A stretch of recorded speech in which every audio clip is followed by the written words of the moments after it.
the week, a triad foe in the Charlotte area, Lake Norman to be specific. It is the Raiders of Reagan and the Wildcats of the Lake. As always, I'm with Reginald Walker Jr. I am Darren Vaught, and we're so happy you're here for this big-time matchup. Both teams, Reg, looking to bounce back from losses their only of the season a week ago. Yeah, you talk about losses, but then you look at who both of these two teams have played, not only last week, but throughout the early part of the season. Both sitting at 3-1 have absolutely tested themselves. And they're battle-tested programs, battle-tested teams this year. Look forward to seeing who can come out tonight and get that momentum going into their conference season. Good matchups, defense v. defense, also running game versus running game, which we'll get to in just a bit. Tonight's Bahakel Sports Game of the Week on WCCB is brought to you by Queen City Home Store, your whole home destination. By North Carolina Department of Health and Human Services 988 Suicide and Crisis Hotline. For help, just text or dial 988. By Bodyworks Plus Collision Repair Center, keeping families safe since 1998. And by Fred Caldwell Chevrolet, home of the Silverado guys. Visit fredcaldwellchevy.com. A big one tonight on the Bahakel Sports Game of the Week. Reagan at Lake Norman. Just moments away from kickoff. Stay with us.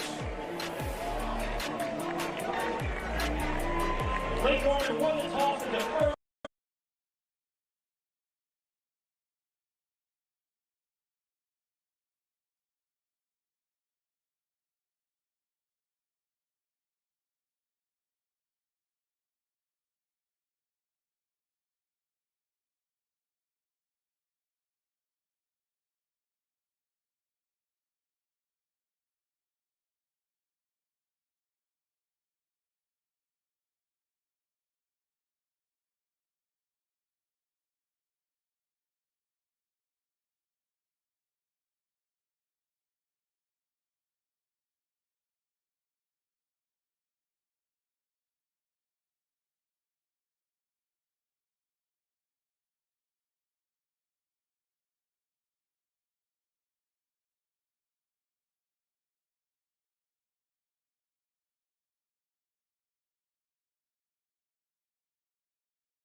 The hosts, the Wildcats of Lake Norman, take the field prior to kickoff on our Bahakel Sports Game of the Week. It won't be easy, Reg. The Raiders of Reagan boast a tremendous running attack so far this season and a passing game that hasn't quite gotten its footing yet. Yeah, absolutely right. This is a balanced offense that I think you look at the numbers and you see the rushing numbers. You talk about the offense in terms of its passing game and the fact that it's basically been at best inconsistent this season. I think this is an offense that's much more balanced than statistically it looks to be. And Jacob Smith, coming off of that injury at the quarterback position, I expect him to continue to play better and better as the season goes on and he gets more comfortable after that knee injury. We'll get a look at Smith, the starting quarterback for the Raiders, in just a moment as they're going to receive this opening kick. Lake Norman won the coin toss and has deferred to receive it to begin the second half. Got to set the tone. That's what it comes down to, right? Coach Oliphant, I love the decision to defer. You're at home, big game against a really good statewide opponent. Give you a chance to really test the mettle of your football team. Put your defense out there first, see if they can get you a stop, get you some momentum, and then help your offense potentially with some good field position. This kickoff is powered by Queen City Home Store, where you're always home. And it will get us underway. Chase Englehart is the place kicker for the Wildcats.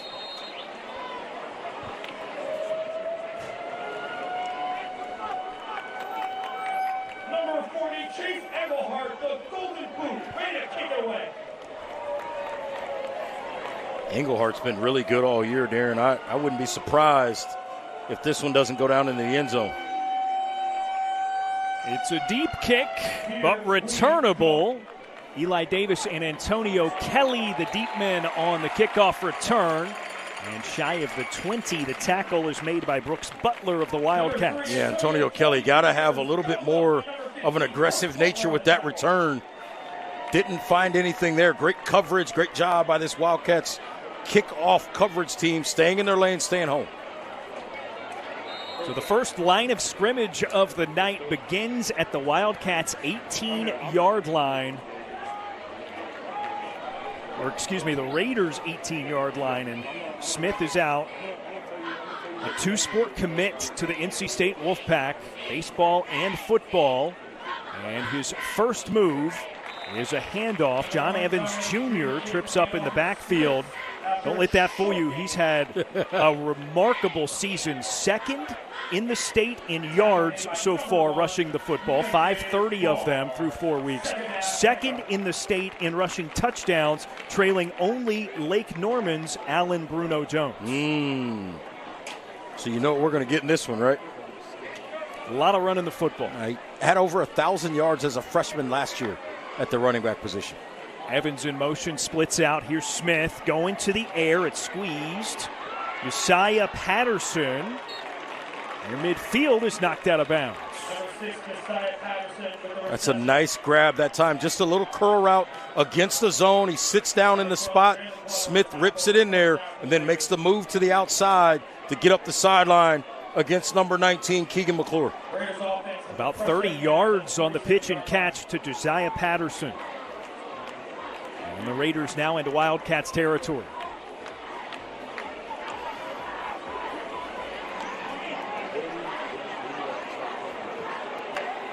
Man in motion, Smith hands it. Evans with a window, breaks a tackle at the second level, and he's brought down from behind by Mason Hefner. Good recovery by the Wildcats defense. That maybe saved a touchdown. Couple of early explosive plays for this Raiders offense. Get a little motion here, trying to get you going one way. A little bit of action coming the other way, and then just breaking tackles because he's big and physical, hard to bring down, and then the speed. Not home run speed, but enough to create a big play. 20-yard carry for Evans, who averages 168 yards on the ground per game so far this year. Averages 6.5 yards per carry.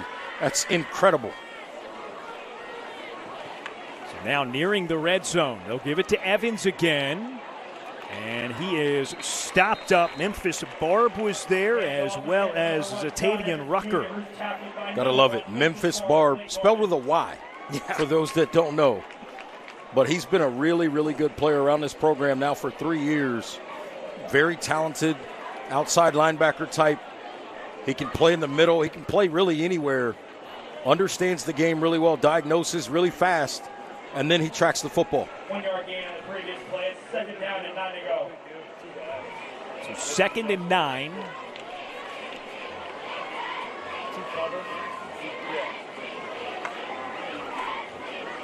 Smith with the clean pocket, overthrows. He was looking for Jace Bentley over the middle, and it's incomplete. Yeah, and it was a foot race between Bentley and the defender. You'll see it here. Watch it coming from the top of your screen, right there in the middle of your screen. This is a foot race between he and Barb coming across the field. If they're able to complete that, they might have a chance for something big there. 3rd and 9 for the Raiders now. This is where you got to get off the field if you're Lake Norman. Although I think this is 4-down territory, Darren. I think they go for it here no matter what. Smith throwing, go into the end zone, triple coverage, tipped up, and it drops incomplete, 4th down. That's a great job by number 19, Keegan McClure. He's at the bottom of the screen. He's out of the picture, but you'll see him read this. He sees this sort of corner out of a look. He comes across, comes off of his guy, playing deep, and attacks the football high and knocks that one away. Excellent recognition by McClure, a guy who hasn't played a ton of football in his high school career. Reed Joyce, Jalen Glover also there on the coverage for Lake Norman. Now it's 4th and 9, and the Raiders are going to go for it.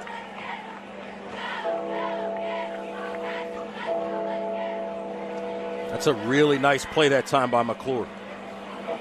So likely be a zone look here. You can tell by the alignment defensively. Smith looking to throw, steps up and will run it himself. Falls to the ground inside the 20-yard line. About a yard shy of the first down, it turns it over. Darren, I think that's the first time we saw it. Now, on the previous play, Smith slipped at the top of his drop. That time, I think this is the first time we see Smith not fully confident in that left leg. Watch him here, tries to plant, and everything comes out from under him. I wonder if he was more worried about that left knee coming off the ACL and whether or not he could plant hard and get back to the inside to pick up the first down. So now it's Lake Norman's for their first possession, and they are led by Caden Kraft, the sophomore quarterback who started as a freshman a season ago. He begins with a handoff to Jones for a nice gain, 9 on the carry, and it'll be 2nd and 1. And these are, and we talked about it with the Raiders and John Evans Jr. It's 2nd down and 2 to go. Bruno Jones, just as physical, running the football, and we expect him to get a ton of carries tonight. 9 on his first. Now 2nd and 1. Doc Caldwell, the man in motion. Kraft to throw. Goes Caldwell's way. Met at the 30. Still on his feet and out of bounds at the 32 or 33. Gave a handful and a first down. Yeah, trips on the bottom. They just run a little bit of a cross concept there, and they're in front of Antonio Kelly Jr., but enough to pick up, as you mentioned, the body works plus first down. So Kraft got a little banged up in the Wildcats' loss against Independence. Coach Oliphant and his staff weren't sure if he was going to start this game. And on a new first down, he hands off. Flags come out of the backfield immediately. Yeah, it's going to be a hold. The flags against the Wildcats. So that is the call.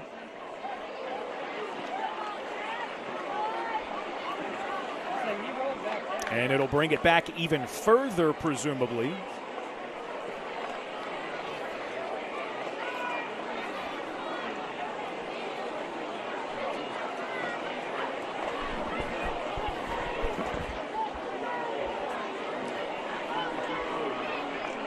And now we get the penalty yardage marked off as the penalty is accepted by Reagan.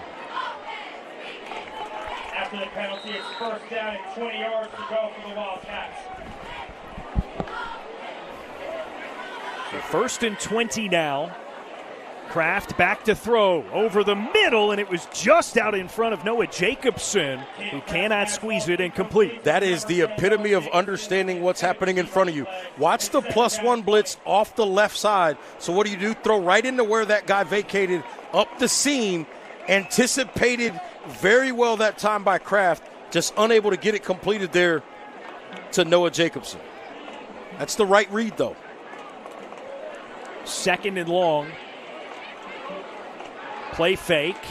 They go out to Caldwell. His second catch. This time he's got a little bit of space to move. Slips up at the original line of scrimmage.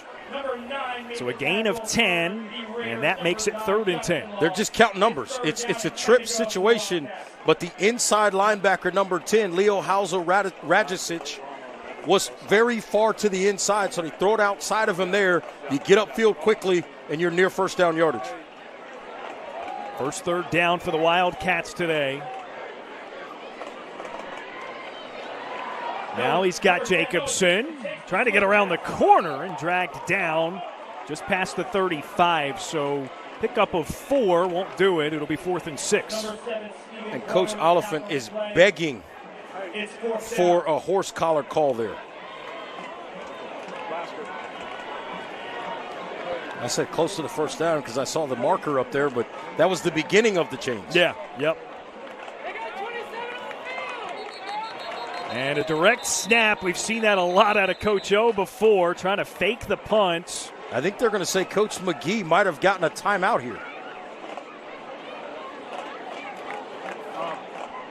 It's either a timeout or an illegal motion, because if it's just too many men are offsides, you don't stop the play.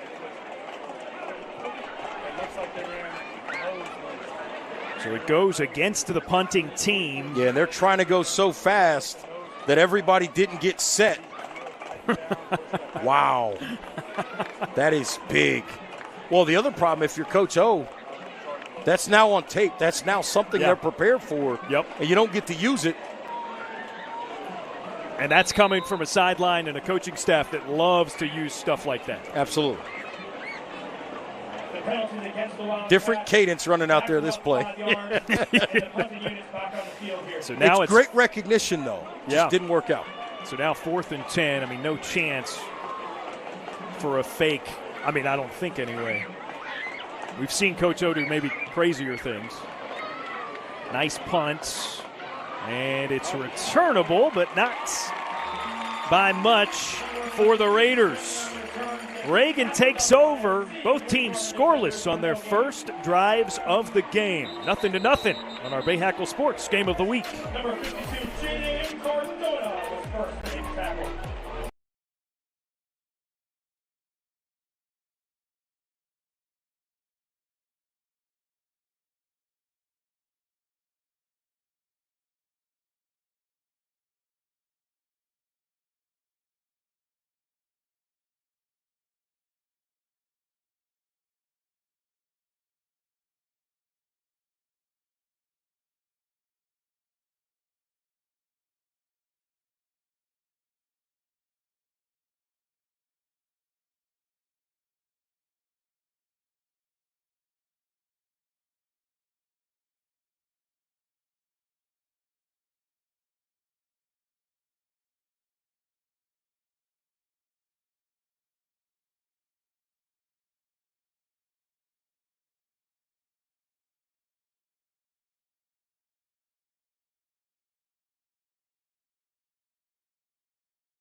No score between Reagan and Lake Norman. Still the first quarter, though, on our Bahakel Sports Game of the Week.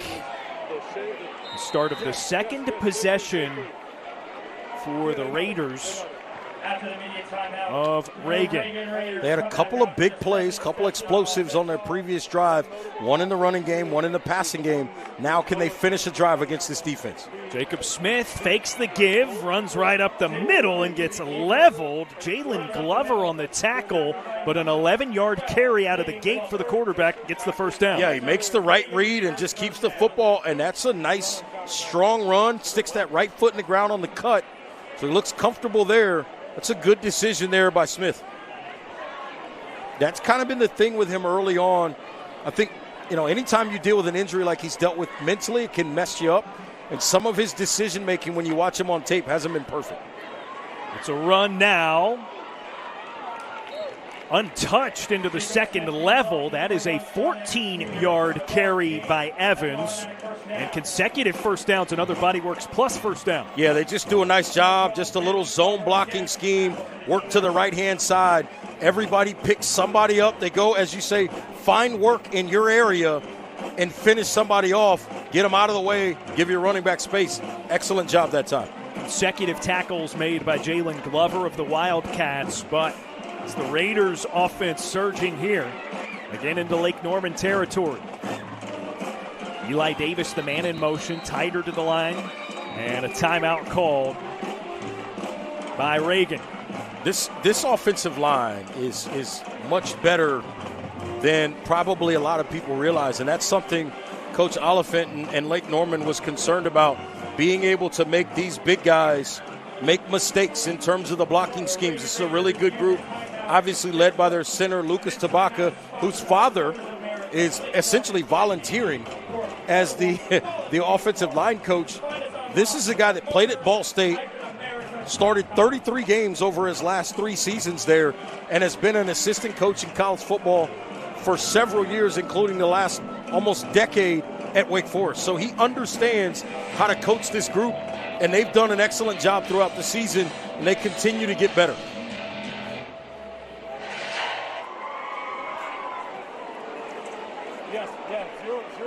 Tabaka's number 52 at the center spot. He does an excellent job with the protections, making sure everybody understands what's going on with their fronts. Really, really smart center.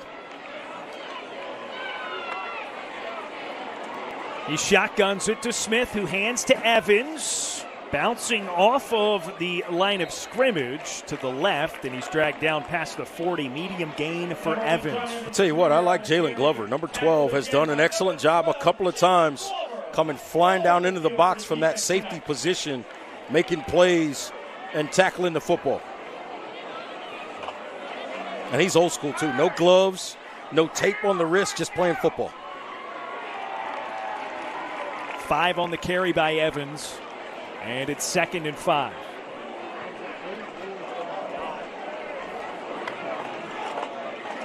Play fake.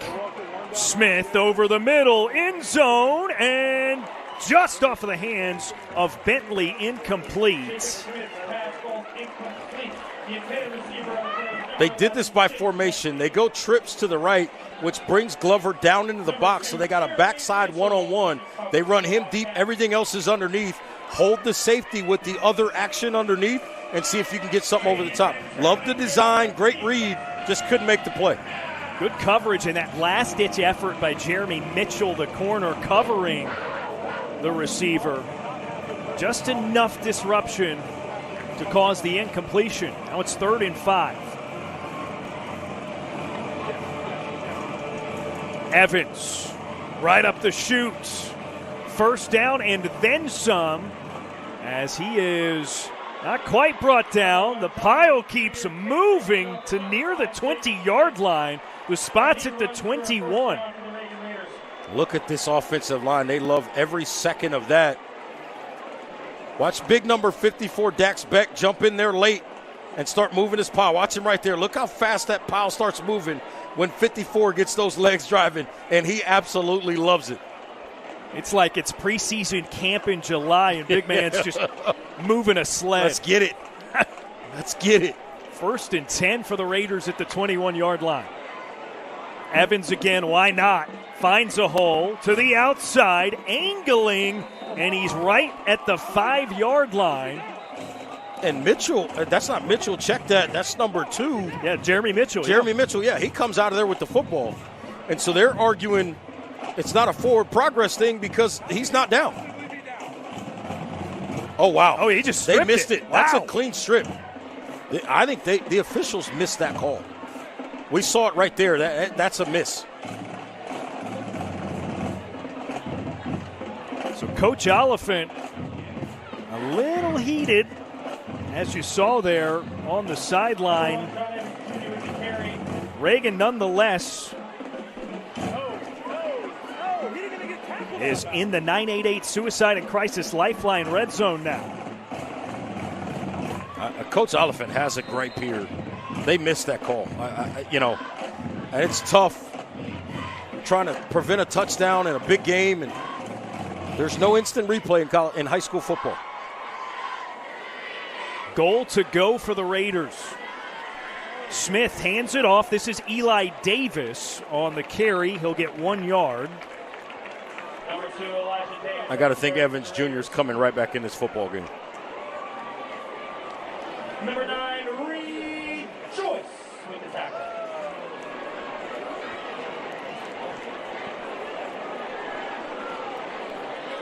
He called it. Number 1 in white, back in. Likely getting the football. Near fumble, as it were, be you know what. He's getting the football.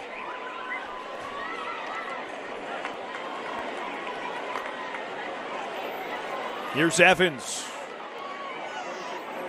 Inside the 3, nearing the goal line. Whistles started to go as he's at the 1. So they did call stoppage of forward motion shy of the end zone. Which is always interesting because before the argument was they called it too soon, and that time Reagan is saying they maybe called it too soon and he ended up with a touchdown. It's give and it's take, right? Right, the longer absolutely. You're upright, the longer the defense can make a play on that football. Now Smith takes it himself on the QB sneak and is into the end zone for a Reagan touchdown, the first of the night. Yeah, just the quarterback sneak. This is all about movement at the line of scrimmage. That big physical offensive line. We talked about the center, Bahakel. You're talking about a guy in Harry Simpson, number 72 at that right tackle position. Issa Evans, number 50, the left tackle. That's 3 guys on average about 280 pounds at the line of scrimmage. Connor Stone for the extra point try. And the lefty puts it up and through the uprights to make it a 7-0 start for the Reagan Raiders. 3 minutes, 13 seconds remaining in the first quarter. It's a big drive for the Raiders. To be able to finish that drive against this defense, put some points on the board after the previous drive, they're able to get down into the red zone and get nothing out of it. Positive sign for them offensively that they can finish. And then if you're Lake Norman, you feel like maybe you created a turnover there. It didn't stand. You made them work for it, though. Got to feel decent because you've got to stop earlier as well. This Reagan kickoff is powered by Queen City Home Store, where you're always home. Talking to Coach Josh McGee of Reagan earlier this week, Reg, he mentioned that the offense has lacked those big explosive plays. And granted, it was a 1-yard QB sneak that secured the touchdown, but you alluded to it earlier. They've had some long plays. I mean, 3 consecutive first downs to begin that drive. Absolutely. They're getting the more explosive plays that they hadn't been getting. The kickoff is picked up inside the 15, and Mitchell gets it past the 20. We've seen, as that time, we saw the kicker, Adam Couch, kind of slip on the plant leg. We've seen several players lose their footing on this beautiful brand new turf. Your Wildcat offense comes back on the field, looking to make something happen.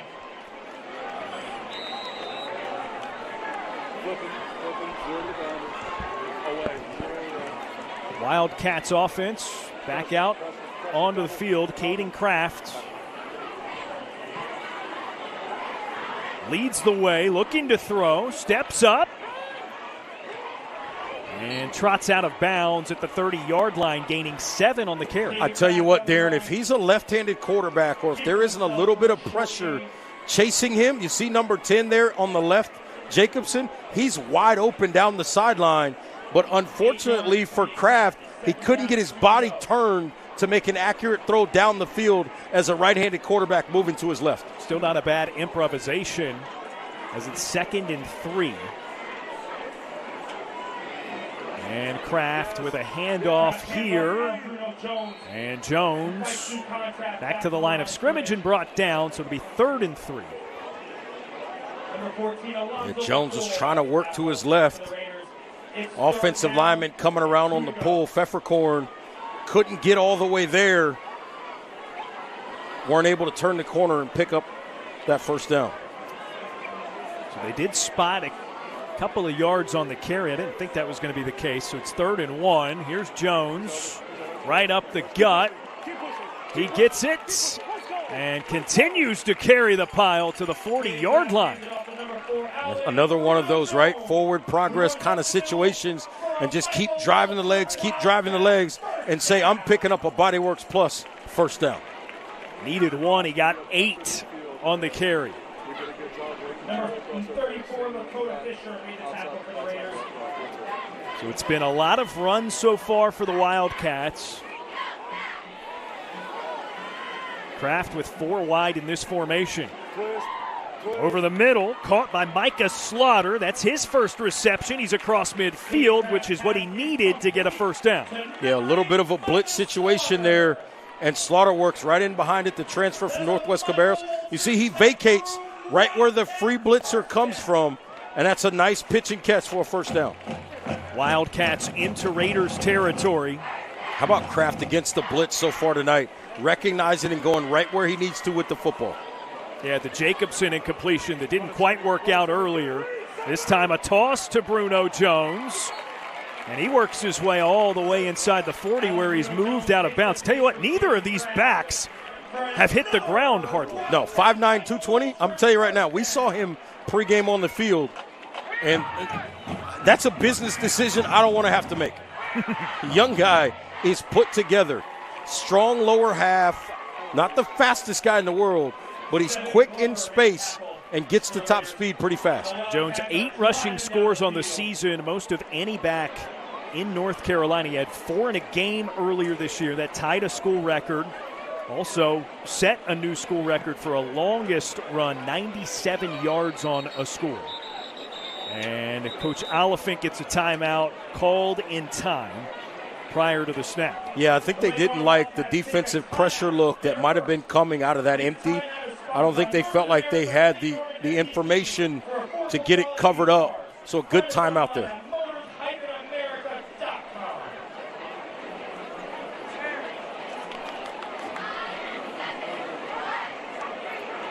Reagan on top to this point, nearing the conclusion of the first quarter here on our Bahakel Sports Game of the Week. Lake Norman, a team that, you know, Reg, as we talked to Coach O earlier this week, it feels like it's the same old story for a few years running. It's like, man, we're good, but we're young. Yeah. And it's a lot of the same guys, right? Kraft started as a freshman at quarterback a season ago, a season in which they started 6 sophomores. All those guys are back as juniors, right? Yeah, it's amazing how well he's able to develop young players and get high-level production from them early and still have a program that's effective. It's really good. Effective to say the least. Undefeated so far this year on JV. Now it's Jaden Nortvite, second running back for the Wildcats, getting his first carry. He picks up a couple of yards. That's a welcome sight to Lake Norman fans. He's been missing recently due to injury. Yeah, he's been dealing with some injuries, a little bit beat up, but now between he and Bruno Jones, you got a duo that is problematic for defenses. Jones back in and gets the football. Wrapped up in the backfield, but escapes. Dodges another, sidesteps, shoots up the middle, spins away, and is past the first down marker. Wow, he went a long way to get those 12, 13 yards in the first. This is why I love our crew. The shot we get there before we look at this replay, his lower half. Watch his legs. He does a great job with the contact balance there, switches hands, and then the hesitation right there. He just reads it so well, and then he's so physical and hard to bring down. That's why he's able to pick up that first down. Eventually tackled there by Samaj Reed, but it moves the sticks for the Wildcats. Kraft looking to throw. Nothing doing. Spins out of trouble. Chucks it, and it is caught near the 10-yard line. Jacobson went up and snatched it from everybody. This is a good job by Kraft. He could have dumped it off right here to his back, but instead he's a little more aggressive. And how about Jacobson going up and getting it? He landed hard. Wildcats are in the 988 Suicide and Crisis Lifeline red zone and looking to tie it up. That's a big-time catch, big play in a tough spot. You just hope he's okay.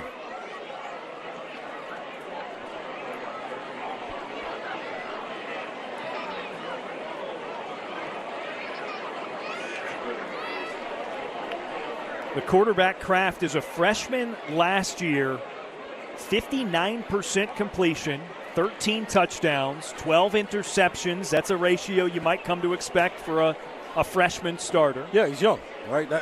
That's youth. But at the end of the day, that's also valuable for the rest of his career. Okay.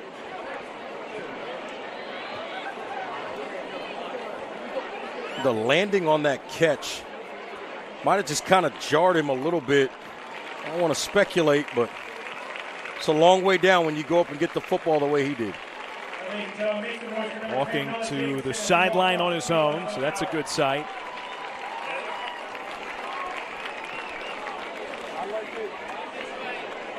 Always good when you see them make their way to the sideline on their own power. Much better sign in terms of what the injury is and how severe it could potentially be.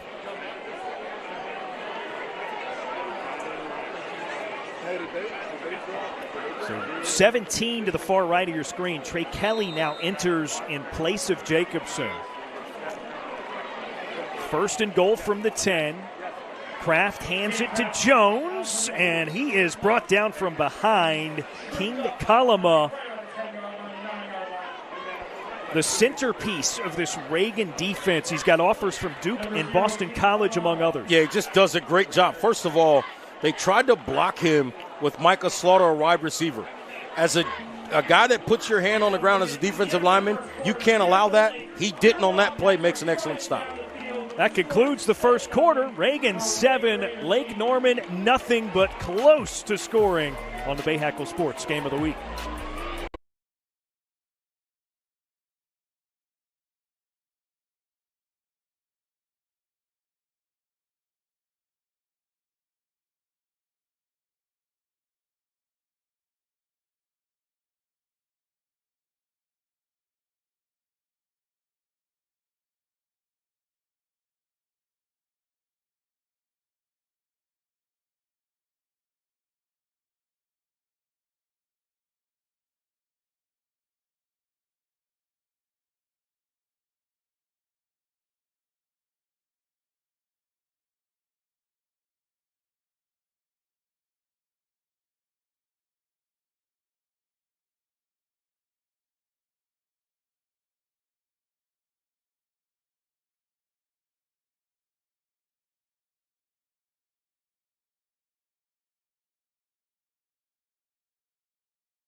Start of the second quarter on the Bahakel Sports Game of the Week. Goal to go for Lake Norman, trailing 7-0 to Reagan.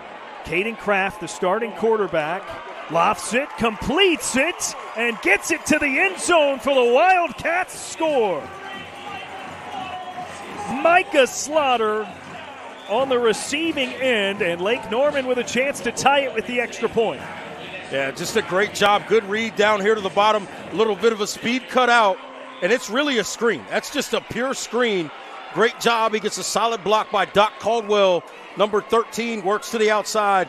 Easy touchdown.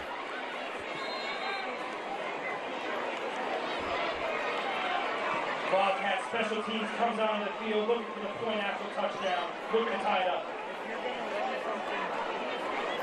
Number 40, Chase Englehart set the kick. Englehart, the extra point. is through, and we've got a tie game, 7-all to start the second quarter. I'll tell you what, Darren, this is pretty much as scripted. We've seen John Evans Jr. run the football thoroughly.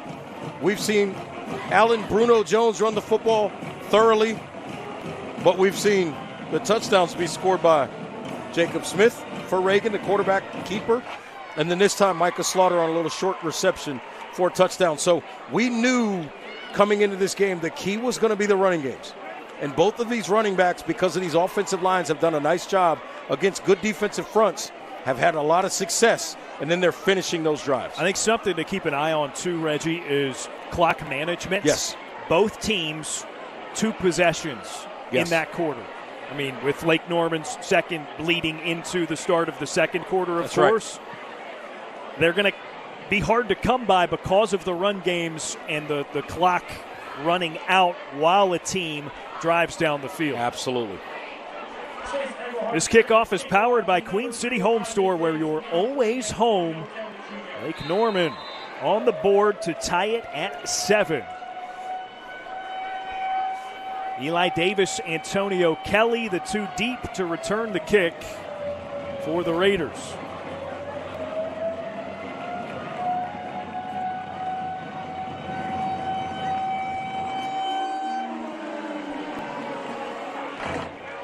It's Kelly with some room to operate, and he's brought down just past the 20-yard line.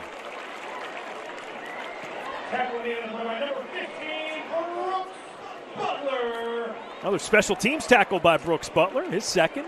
He's out there. He's making plays. The Reagan Raiders take over on offense on their own 22-yard line.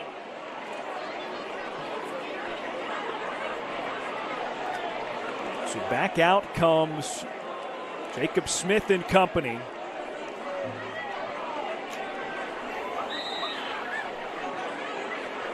The senior QB. Evans, the running back, behind him in a pistol formation. John Evans Jr. on a move to reverse field and casually gets out of bounds past the 30-yard line. Gain of 11 and a first down. Yeah, it's just a really good read. He's working to the right and sees that there's a cutback lane to the backside. Great vision, and then the speed to get there and move the chains.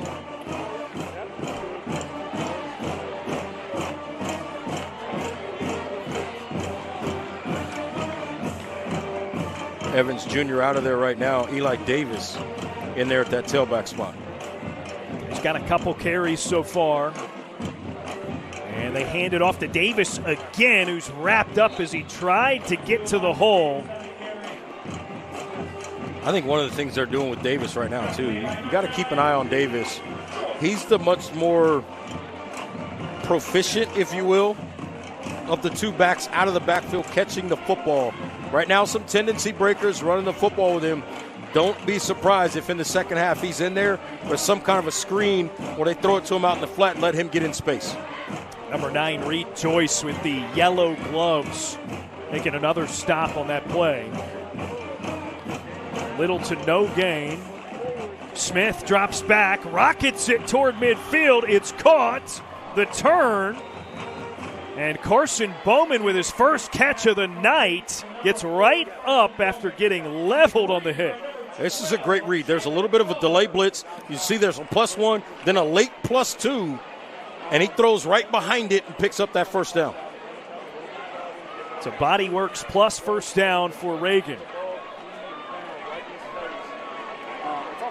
And again, they are into Lake Norman territory. First and 10 from the 45. Davis in motion. The handoff to Evans. Untouched until the 36-yard line.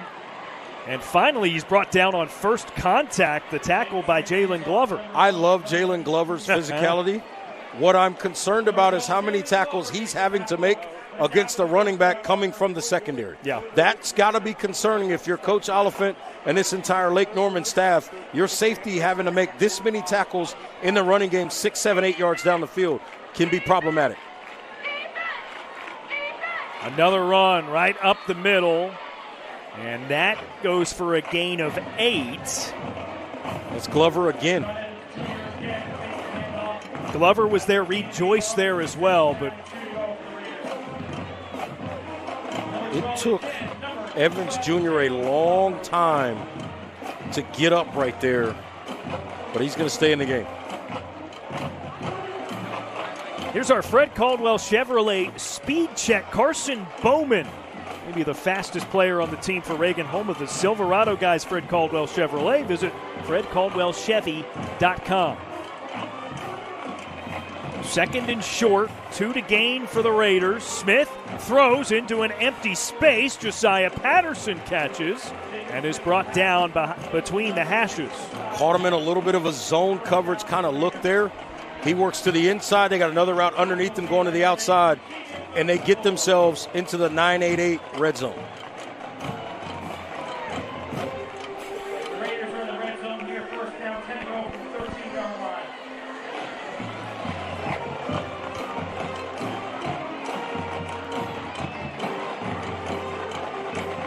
Davis switches sides. John Evans Jr. wrapped up in the backfield. Zatavian Rucker makes a nice play, comes off his defensive end spot, works down the line of scrimmage, and makes that play. I mean, that is about as well as Lake Norman has handled an Evans run, and it still went for 2 or 3 yards. Yeah, he's just so physical, so difficult to bring down. Reagan at the 10-yard line.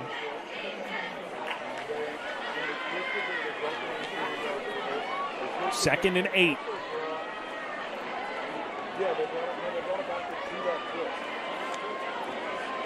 Smith to throw. Goes over the middle. It's up into the air, and it falls incomplete again. That's a couple of times for Smith where a pass has been tipped up into the air, and it could have been a pick. Watch Mason Hefner right off the line of scrimmage. He reads this and gets right underneath this route, right there to the outside there. He reads everything there. Does an excellent job, sits on the right route, a little bit of a slant route, and nearly gets himself an interception. 3rd and 8, Reagan is 1 for 2 on 3rd downs tonight. If the first one was 4-down territory in the first quarter, this one is definitely first 4-down territory.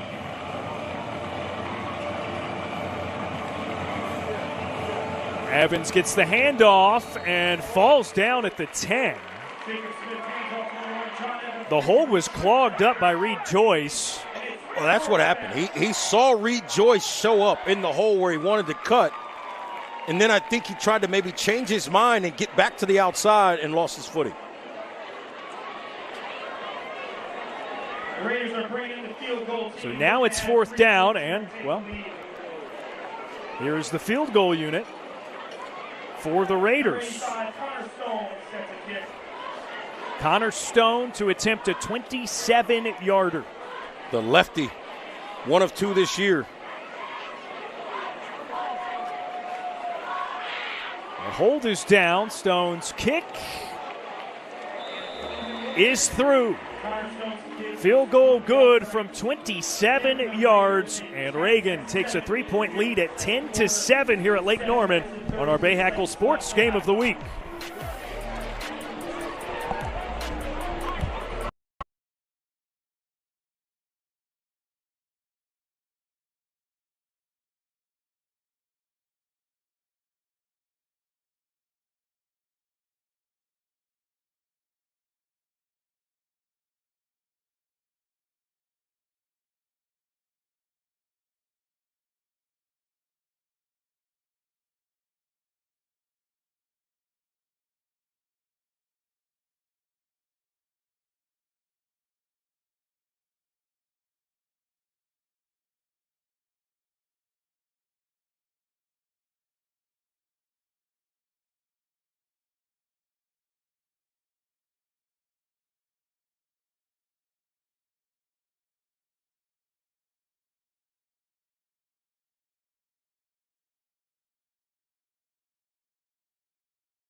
After the Reagan field goal, it's 10-7. And this kickoff is powered by Queen City Home Store, where you're always home.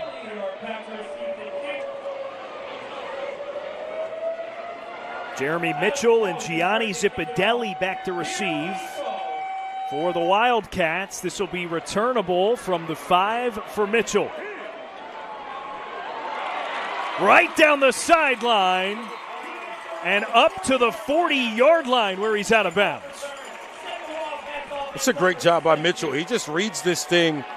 He's initially going to start trying to work to the middle, and then he sees a crease right there, and he bursts. That's a nice job. Potentially maybe something back to the inside, but wasn't able to make that cut. I like the return. Get north and south as soon as possible. You're all the way out to the 40-yard line. 35-yard return for Mitchell. And it gets Caden Kraft and the Wildcats offense back onto the field. Doc Caldwell in motion. He catches the pass, gets to the outside. And he falls a couple of yards past the line of scrimmage, but obvious flags out. Yeah, I think they're going to get Trey Kelly here for maybe a block in the back. Seemed to me like they were going to let the first one, which was borderline slide. That was Kelly. Then he got to the outside. Yeah.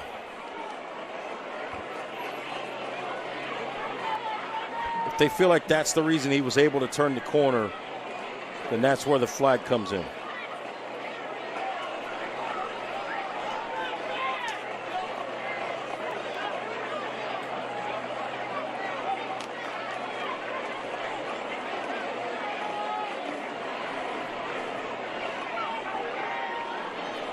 Well, I think the conversation now is they're moving right. There it is. They're putting the ball on the offensive left hash at first because that's where the penalty was, but they're reminded the ball was snapped on the other hash, so they got to correct that. So that's where you see the play get adjudicated there. Now you see the signal on the left of your screen. Moving them back 10 yards, 1st and 20 on their own 30-yard So it's a hold on Lake Norman. Now 1st and 20 from the 30-yard line. Bruno Jones nowhere to go, and he manages a yard. Yeah, I think Bruno Jones might have missed a read there. He should have gotten to the outside off of Sammy Wooten, number 77's block. I think if he bounces that outside, I like the patience to stay inside, but I think if he bounces that outside, he's probably able to pick up a first down or bigger yardage there. 2nd down and 19 to go after the short carry. 2nd and 19 now for the Wildcats. And it's a handoff. Nordtveit. And he gets 7 or 8 yards, not quite back to the initial line of scrimmage. It's a nice play that time by Nordtveit, who lost a shoe in the process. Watch him here working to the left side, just zone blocking, and he loses it right there on the cut. And he's going to get an equipment timeout here to get that shoe back on. Always hard to get those shoes back on when you have a glove and all those things going on. Well, a lot hard of to tie that shoe. A lot of times you've got it taped up heavily, right, too. Right. Now it's 3rd and 11. Caldwell moving around per usual. Hard snap count by Kraft.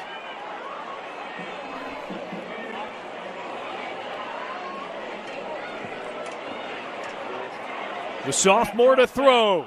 Airs it deep, and it drops incomplete. Flags back behind the play. Jalen Glover on the coverage.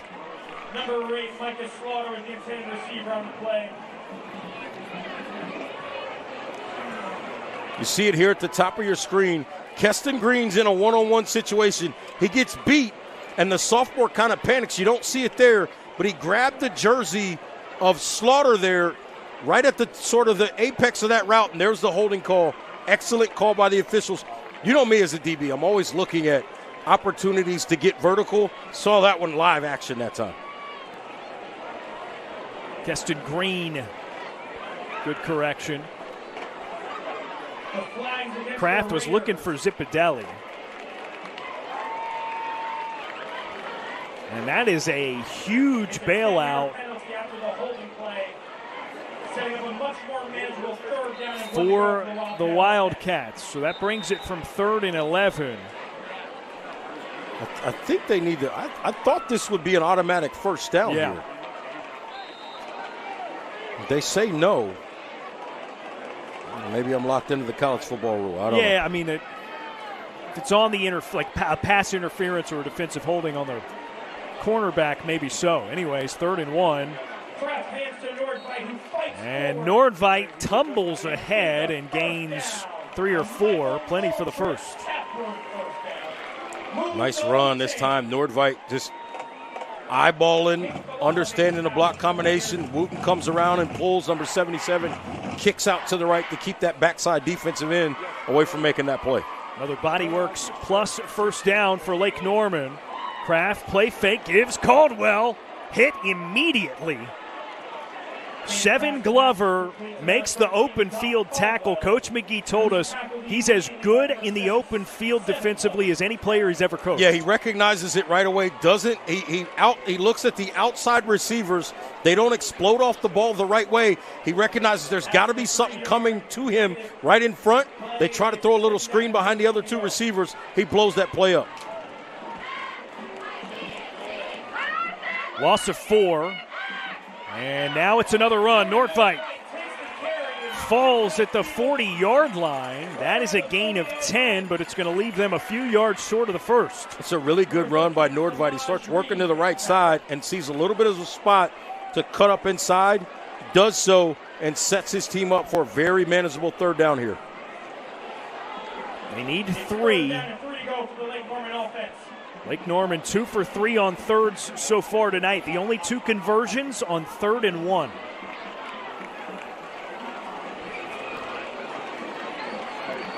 Kraft making some changes.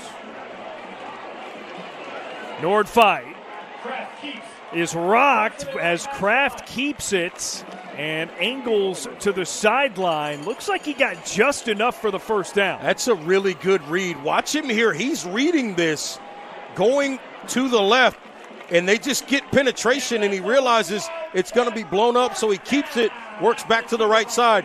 Excellent penetration off the edge by Alonzo McCoy. They just keep it and run right where McCoy vacated off the edge and pick up that first down. Gain of 3 exactly for Kraft, and it extends the drive.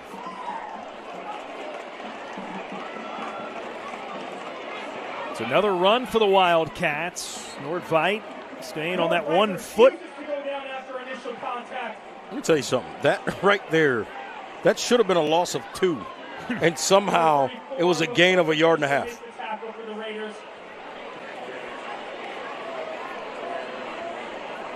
It's 2nd down and 9 to go for the Wildcat offense.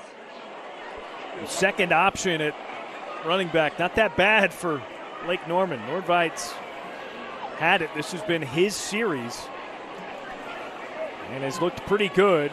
Caldwell catches, and it looked to be a little low. It drops incomplete. Getting back to your point on Nordveit, here's what the problem is for defense.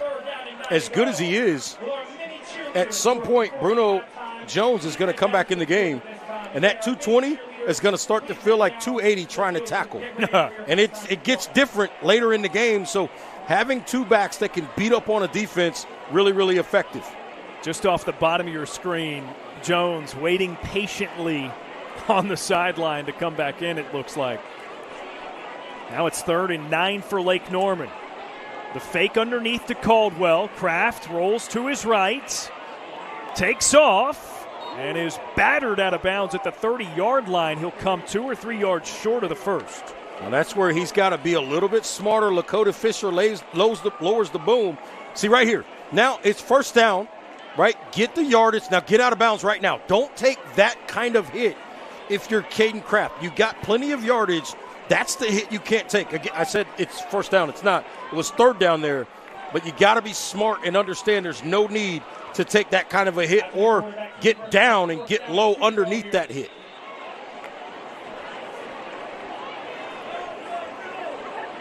And a timeout called, 4th down. Wildcats came out in an offensive set as if to go for it. I think they should. They're at the 30-yard line. Talking about a 47-yard field goal from here. Yeah, they need 2 for the first down. You need 2 for the first down. 3 minutes left in the half. Looking to potentially take the lead and take momentum into the half with you. You pick up this first down, chances are very high that Reagan doesn't get the football back. That big league buttermilk crunch with crispy pickles and creamy mayo for a chicken sandwich so good. This is so fucking good. 1 timeout remaining for Reagan after their second called. Lake Norman's got a couple in their pocket.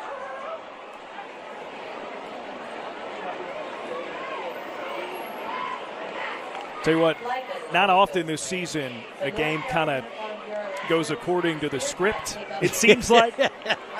Is this one not exactly how we thought it would be? Absolutely. You knew these 2 backs would be prominently featured by both coaches and both offensive staffs, and they've done a great job. But what you've seen is good offensive line play as well, and then some plays being made by guys in the front 7 of both defenses also. So here it is, 4th and 2. Kraft out of a shotgun. It's still Nordveit in the backfield for the Wildcats.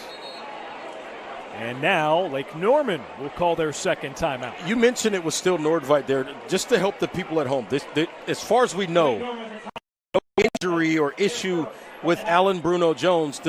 We expected to see a lot of Nordveit tonight because he's back healthy. There's a rotation with these 2 backs. So no need to be concerned, at least as far as we know, about Alan Bruno Jones at that running back spot.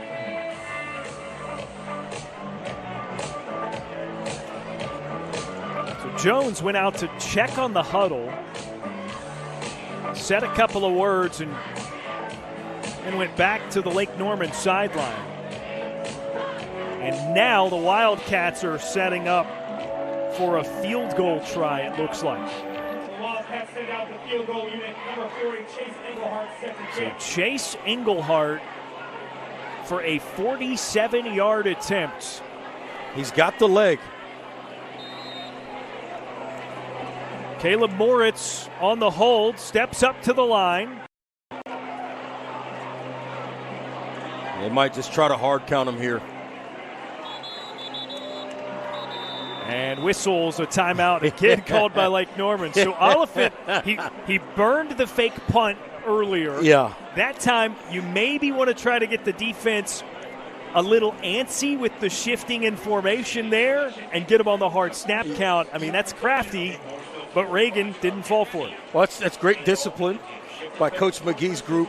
I love the idea that time by Coach Oliphant, kind of going to the bag of tricks there, but I think it probably potentially would have been a little bit more effective if it's probably a less than 40-yard field goal. When you get out to 47 yards, you kind of start to wonder if something might be coming.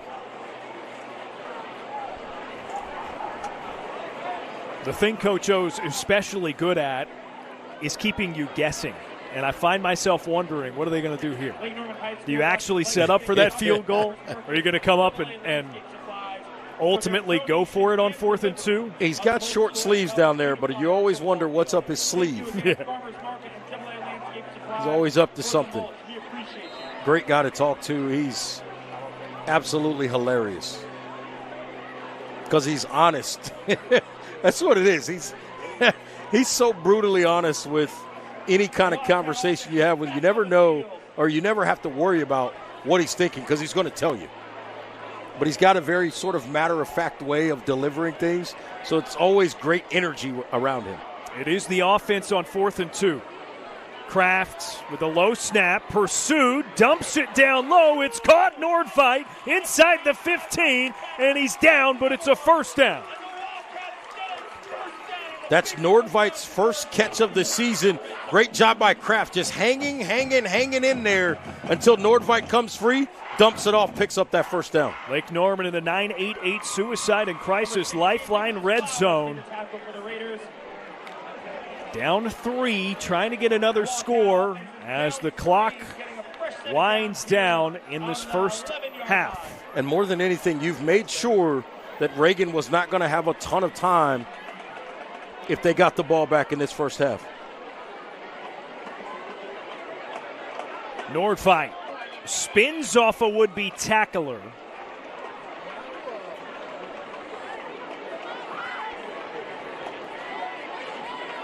No gain, maybe a loss of a half yard there. And here comes Jones back in there at that running back position now. So 2nd and 10 at the 11. Play fake to Jones. Kraft goes to the corner. He was looking for Slaughter, but it was well over his head. Yeah, I think he thought he'd be a little bit more open there, and then when he realized he wasn't, just kind of threw it out of bounds to make sure he didn't throw it into coverage and put that ball in harm's way.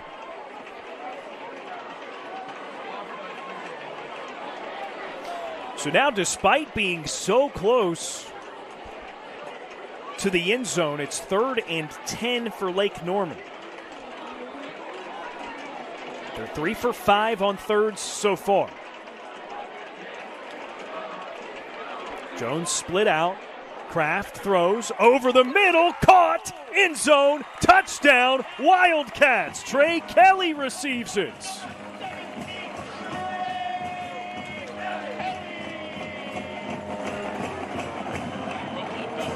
Great job by Kraft. He goes empty, and they just read it. He's looking. He starts out to the right, and he sees that Seven Glover kind of turns Kelly loose right there in the middle of the screen, and Kelly, nice grab for a touchdown.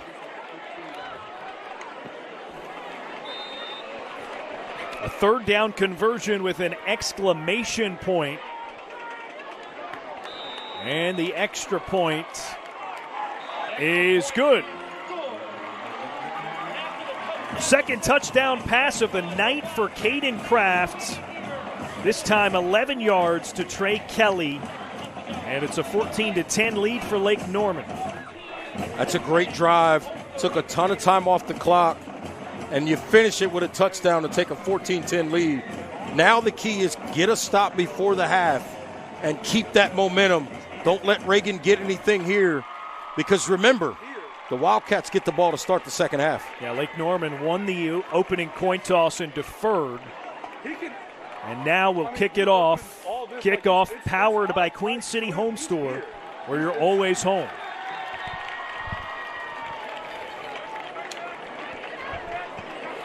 Yes. Yeah, he's exposing it. He's telling us to. Great fucking job.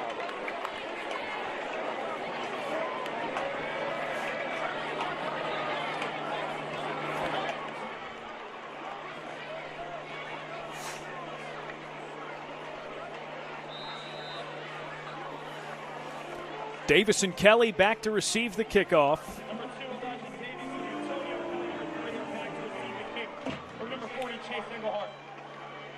Davis springs it out.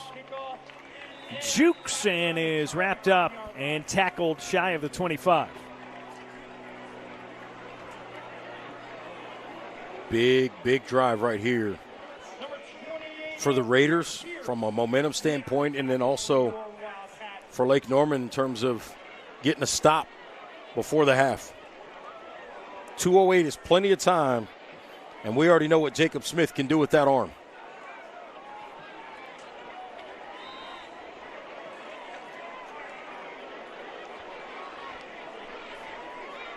$75 yards in front of them.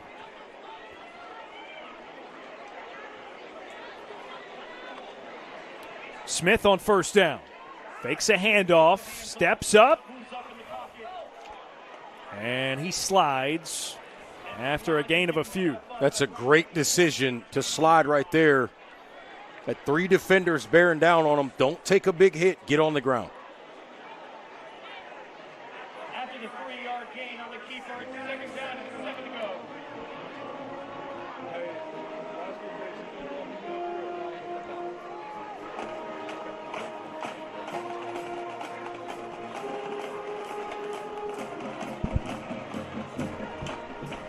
Another play fake. Smith looking deep. He slings it. Incomplete. Glover on the coverage that time as Carson Bowman was the target that Smith was looking for. Yeah, Smith tried to bring him more to the left hash and just, you see, he's on the left hash, so he's trying to bring the receiver to the other side of the field. That ball is nowhere near catchable. Like the decision, though, and he didn't put it really in harm's way. Now, 3rd and long. This is critical here. If you get off the field here, Lake Norman on 3rd down, big opportunity, likely with decent field position. 3rd and 7. They'll hand it to Evans, who steps over a would-be tackler, and he picks up 10. That is a huge pickup right there, because they were in danger of having to punt the football back to a Lake Norman offense that's confident. And Dylan Ewald just a little bit late getting back into that hole to make that play. Up to the 39-yard line, it's 1st and 10. Smith throwing again, and again is too strong. He was going for a guy down the seam, Micaiah Brown. Yeah, decent coverage there that time by McClure. And then the over-the-top safety help from Jalen Glover was there as well.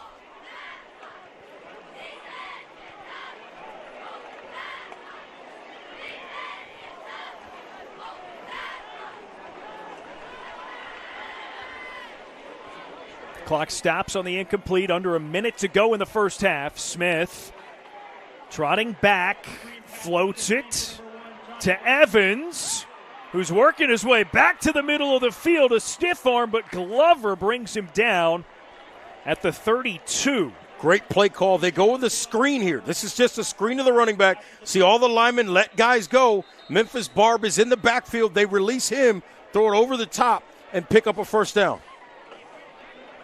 The field is flipped, and an injury.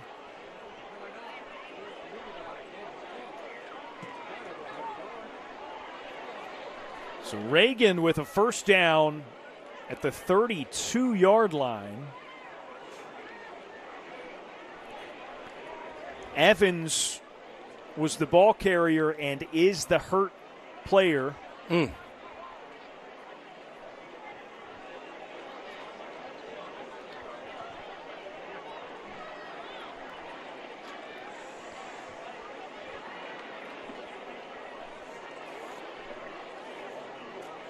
Coach McGee is all the way out there where he is. Now he's working his way back toward the hashes.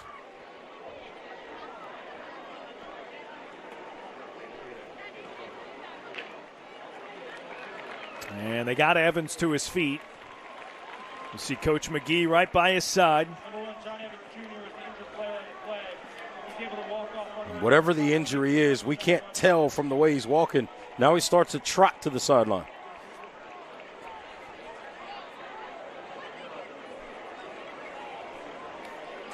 And you wonder if they're going to snap, or if the thing to keep an eye on here is it was in the field of play, so they'll likely wind the clock before the snap. And there it goes. Smith keeps it and is out of bounds at the 23. Yeah, they just go with a little bit of a play fake to Davis to the right, holds 2 backside defenders, and then a nice run by Smith, and then he gets out of bounds, and guess who? Back in the football game, John Evans Jr., number 1 at that running back position. Smith 9.5 yards on the carry, so it's second and about a half yard.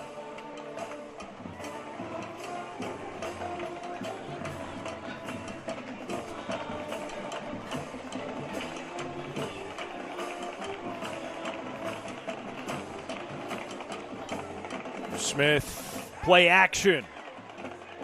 Floats it down low. Eli Mateus with his first catch, and he's down at the 12-yard line. That'll get plenty for the first. Watch Keyshawn Morrison, number 18. He gets fooled trying to get inside, and they're able to come bootleg outside of him and make that throw. Excellent execution.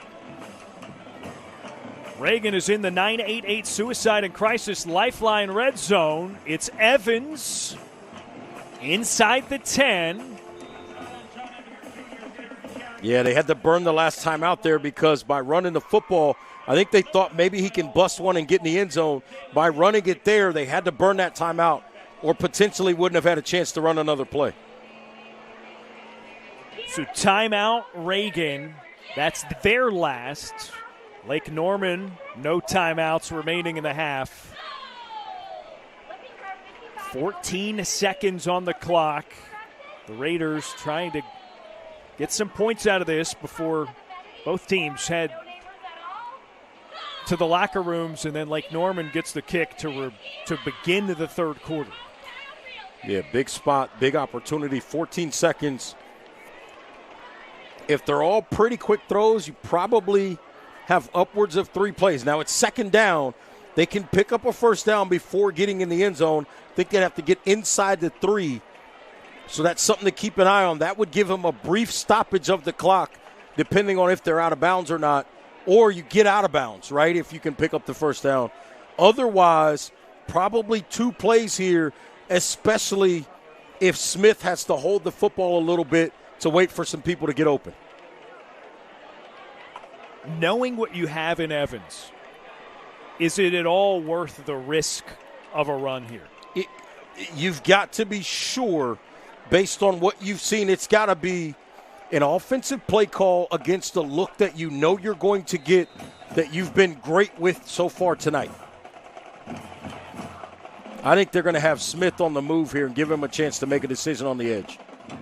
Smith, it's straight throw, goes to the end zone right at the goal line, and it's caught at the 1. His body was in the end zone, but the football never made it over, and they're going to run out of time here. So Josiah Patterson quickly gets it back. They had that slight stoppage because it was a first down, and I think that helped them. They might have 1 second here.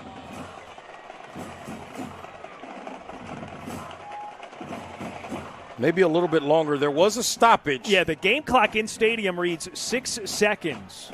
There was a stoppage because it's a first down. So that's what they're going to go with. It is 6 seconds. And Smith, with another quarterback sneak, pushes it into the end zone, and Reagan gets a touchdown on the 2-minute drill to end the second quarter.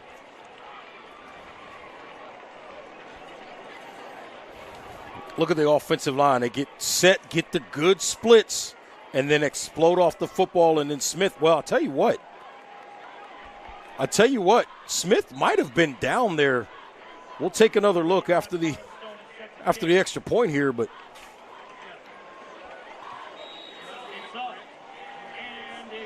point after is through. 17-14, Reagan leads. Watch the right knee of Jacob Smith here, the quarterback. Watch him right here. See, he gets stopped right there. Watch that right knee. It's down, and then he pushes into the end zone. They may have missed that one that time. I'm not sure he was all the way in. I don't know where the football was down there, but obviously not something that will be reviewed. Not to mention a really tough play to see with the naked eye. Absolutely. We've got slow motion, HD cameras. We got a lot of help there. Our great crew does an excellent job getting us those looks. So with 3 seconds remaining in the second quarter, we will have another kickoff here, powered by Queen City Home Store, where you're always home. Trying to make something happen here to wind down the first half.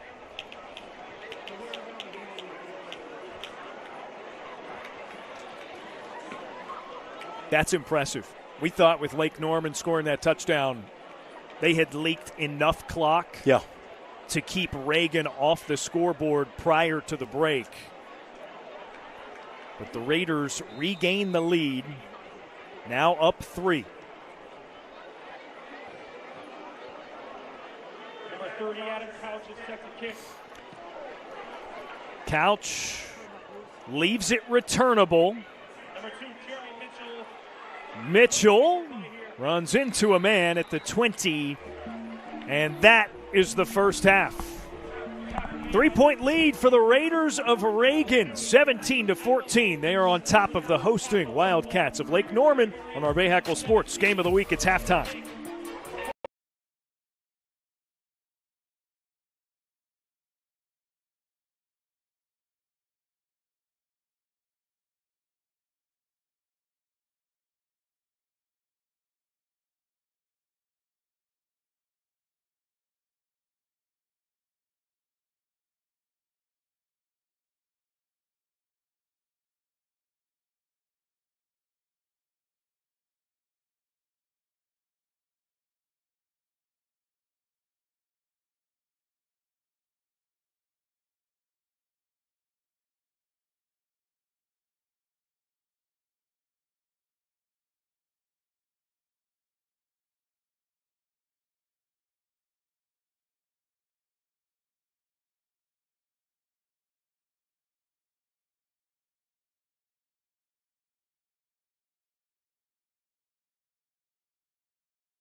(17-14). We've got a good one on our Bahakel Sports Game of the Week midway through. It's halftime, which means it's time for this week's Senior Spotlight.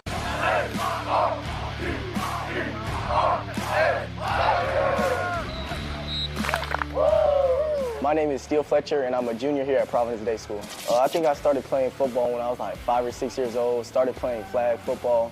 I never ended up playing tackle football until 7th grade, and then playing tackle football ever since. I just fell in love with it. I just love making dudes have to come and tackle me. Like, something about that feeling, it's just so special. You can't get that from any other sport. It's just something about football. I just found my calling at receiver. I feel like when I have the ball in my hands, I'm dynamic. I can make people miss. It's been fun to watch him develop and grow both as a young man and as a player. He wants to be great.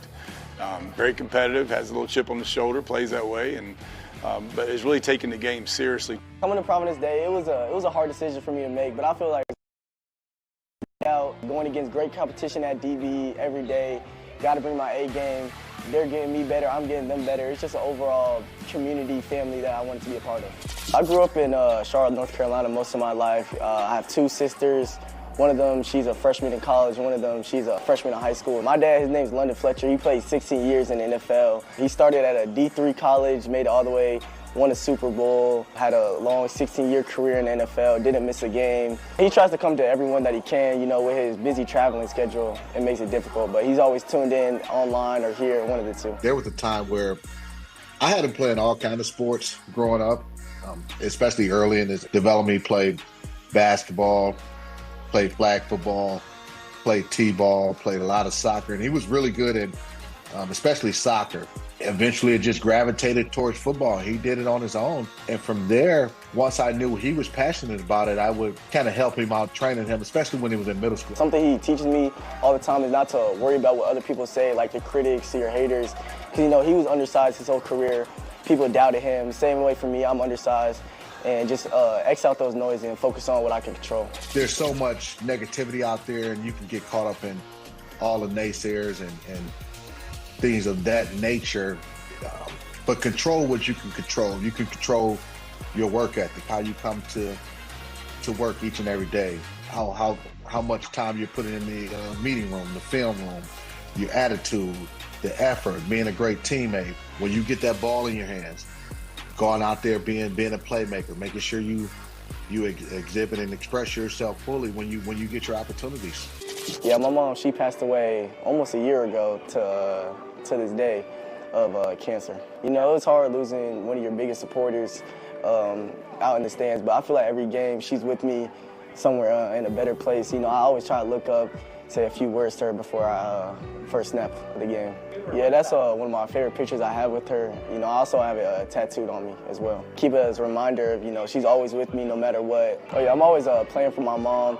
You know, I wish she could see me here, but I always try to shine bright so she could see me. I think watching what he had to go through last year and how he was able to compartmentalize school transition, the issues he had to deal with at home, he really showed a lot of strength and maturity beyond his years. And I'm really proud of him for that. He's electric with the ball in his hand. Every time he touches it, he's a threat. He takes pride in his craft and wants to master it, and you can see it. When you get a kid like Steele that obviously loves the game and wants to commit to the process it takes to be successful, that excites me. He's fiery, he loves the game, and he wants to be great at it. A lot of colleges are interested in me right now. I'd say it's always something I dreamed of, you know, looking up to the high schooler kids when I was in elementary. For me to have the opportunity to do that, I just want to inspire other little kids that had the same dream as me growing up. When I'm on the field, I just want to have fun. Like, I want to go out there, have a good time with my teammates, celebrate them when they make a good play. Still, the sky's the limit for you. I've seen you since you were 4 years old. Play this game of football that you love. There's nothing you can't do if you really put your mind to it. You're one of the most dynamic people I've ever seen with the football in your hands. Just continue to believe in yourself, regardless of what anybody else may say. My name is Steele Fletcher, and this is my Varsity Spotlight.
Go. Thanks for joining us on the Bahakel Sports Game of the Week on WCCB. Tonight's game is brought to you by Queen City Home Store, your whole home destination. By North Carolina Department of Health and Human Services 988 Suicide and Crisis Lifeline. For help, just text or dial 988. By Bodyworks Plus, Collision Repair Center, keeping families safe since 1998. And by Fred Caldwell Chevrolet, home of the Silverado guys.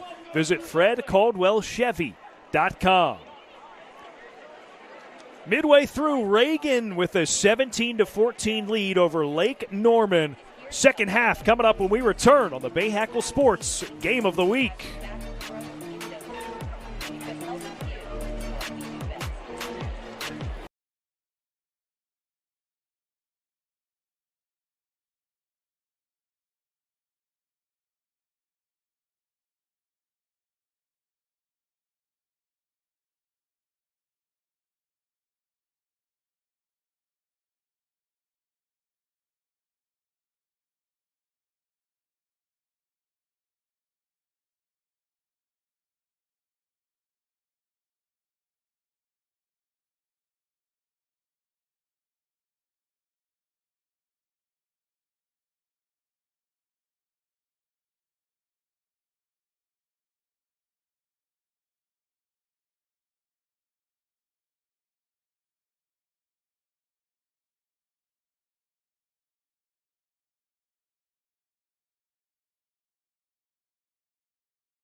Next week's Bahakel Sports Game of the Week stands to be a big one. West Charlotte at Mallard Creek, 7 o'clock the kick.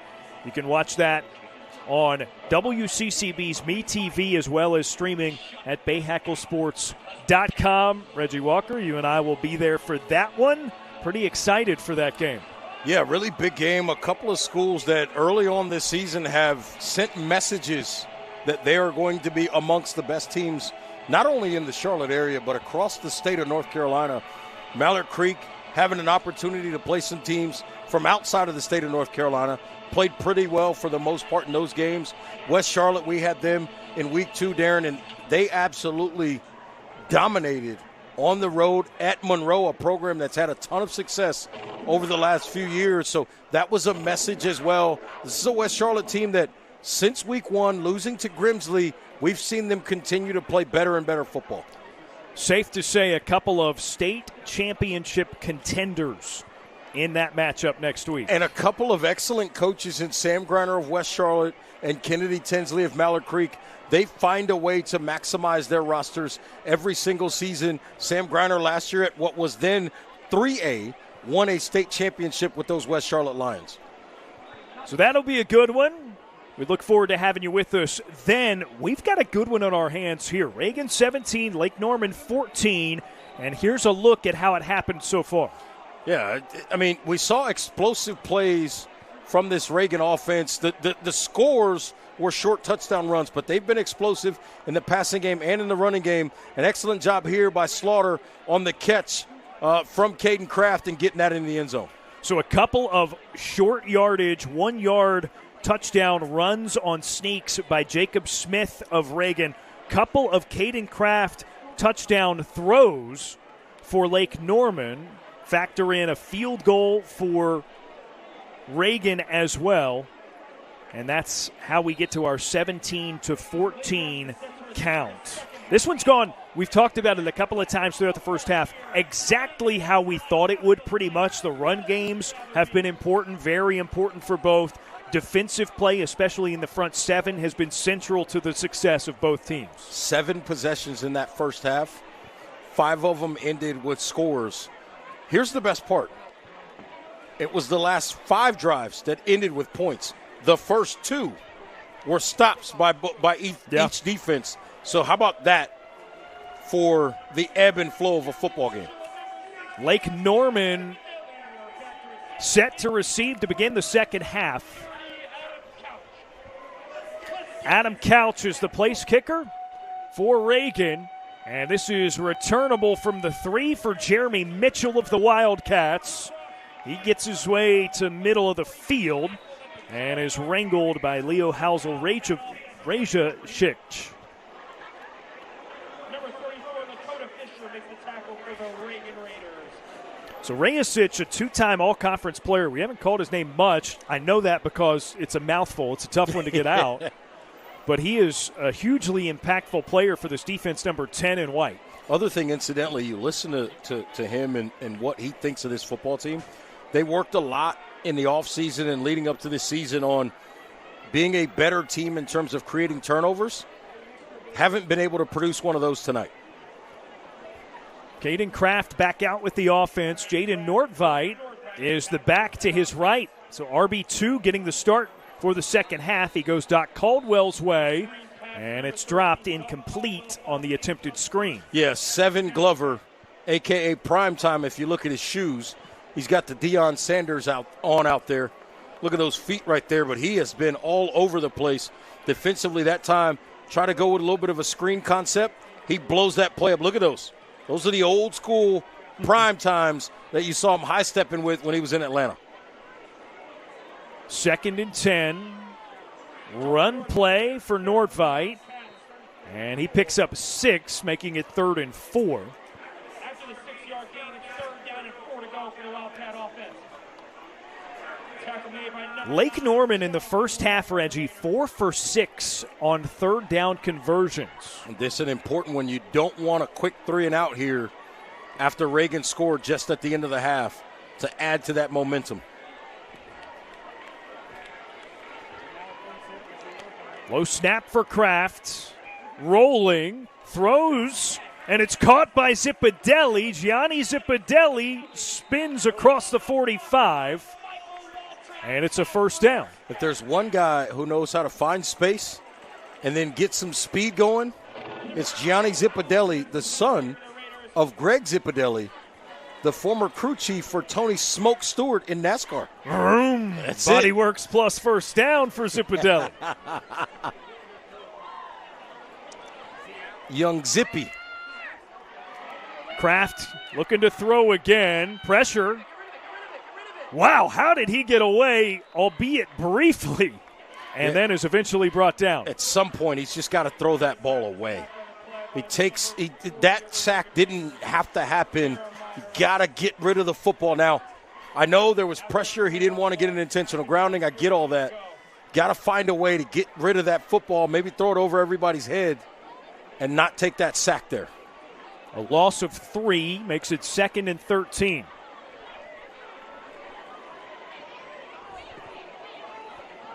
Delayed handoff, and Nordveit is brought down immediately in the backfield. King Kalama. Watch it here at the top. See, he sees the left guard and left tackle. He sees them go away from him in a little bit of a counter look, so he just follows. That's great coaching and great understanding by King Kalama there, understanding what goes away and just follow it. It's going to take you right to the football. King with a legendary tackle, brought to you by Queen City Home Store, taking on the toughest stains at home with the toughest washers in the game. Kraft throws, and it's knocked down incomplete. Yeah, there's an issue there. Somebody's not on the same page. You had 2 receivers basically running the same route in the same spot, threw it into a whole lot of bodies and incomplete. That was on 3rd and very long. They needed 17 for the first, and it brings up 4th. And this is the first of the defenses getting off the field in the last 6 possessions. Number 2, Elijah Davis, center return for the Raiders. Lake Norman punts it away. Eli Davis calls for a fair catch, which is made at the 30. Their catch is made at the 30-yard line, where the Raiders will take over for their first possession of offense here in the second half. I'm going to take a wild guess here, Darren. First play, I think 1 in White's getting the football. John Evans Jr. likely going to get the football on his first play. All right, we talked about Zipadelli earlier. How about another Fred Caldwell Chevrolet speed check? Fred Caldwell Chevrolet, home of the Silverado guys. Visit fredcaldwellchevy.com. Keegan McClure is relatively new to the sport of football, the cornerback for Lake Norman, but he is a track and field stud, 100-meter, 200-meter star for the Wildcats. Reagan on the first play from scrimmage. It's a handoff to John Evans Jr., almost tripped up, breaks a tackle. Jaden Glover barely there to push him out of bounds. And this one's going to come all the way back. There's a flag back at the line of scrimmage, but you knew he'd get I think they got Mateus there, number 22, Eli Mateus, on the edge of the line there on the right side. He got that left arm up there and got a whole lot of jersey, and I think that's going to be the holding call. You almost don't need to block for him. Evans took out his own man in the process of getting through. We knew he was going to be the one to get the football, that's for sure. So instead of a 60-yard run, the penalty brings it back. The big running play by John Evans Jr. wiped out by And that hurts you twice because you lose the yardage, but also you lose the player for at least the play. You'll see it again at the right near the line of scrimmage, right there, number 22, kind of in the middle of your screen. He cuts right off of that block. That left arm had a lot of jersey, and like I said, not only do you lose the yards, but you lose John Evans Jr. for maybe some fatigue for at least one play.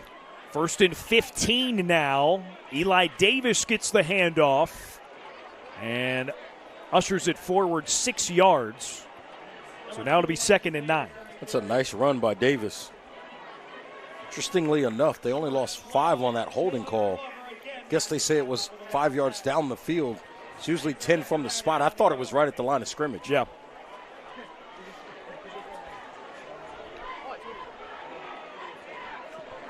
Elijah Davis remains in the backfield for the Raiders.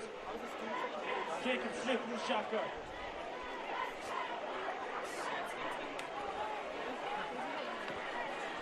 Smith on 2nd and 9. Over the middle. Finds his man. It's caught. And down at the 45-yard line, Carson Bowman tripped up before he got to the defender. This is a great read by Smith. Watch him reading Reed Joyce, the yellow gloves. He gets too deep because he sees number 2 or a seen player, if you will, working up the field, and they throw it right in behind where he vacated. Great read that time by Smith. Spots at the 46. It's 1st and 10 for the Wildcats. Got to love that kind of play design. Excuse me, for the Raiders. Man in motion. They give. Evans again finds the hole on the right side and then is pushed backward, though still on his feet. I mean, are you going to tackle that guy? not me and about 22 others, evidently. That guy is a defender's business decision waiting to happen. After the 8-yard carry by John Evans Jr., second down. I mean, again, Lake Norman did a great job just to have the pile move in the negative. Yeah. And get the stoppage of forward motion.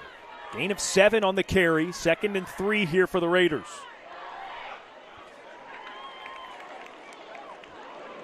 Fake handoff. Smith keeps it himself and is brought down right near the line of scrimmage. Maybe got a yard there. They ran into a blitz that time and just not a whole lot of space. This offensive line, by and large, has done a nice job in this game, but on that particular play, absolutely nothing there.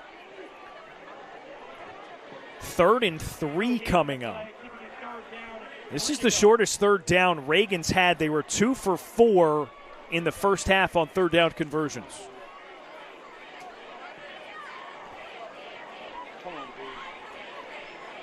Evans back in as the back. And receives the handoff. Shuffles. Stopped. I don't know that he got back to the line of scrimmage. Yeah, I don't think he did either. If he did, it was barely. I mean, watch this play. I think that's Memphis Barb. He just blows this thing up. No, check that. That's... Well, it was Joyce first. Barb got there eventually to complete the tackle. But they got the penetration right away, and that's what forced him to cut back. So now 4th and 3. Reagan sends out the punt unit. High and short and out of bounds. The angle's going to put this near the 35 for Lake Norman. So both defenses with a stop to open up the second half. 17-14, still Reagan's lead.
Reagan by 3 on our Bahakel Sports Game of the Week. 17-14 over Lake Norman, who just got a stop.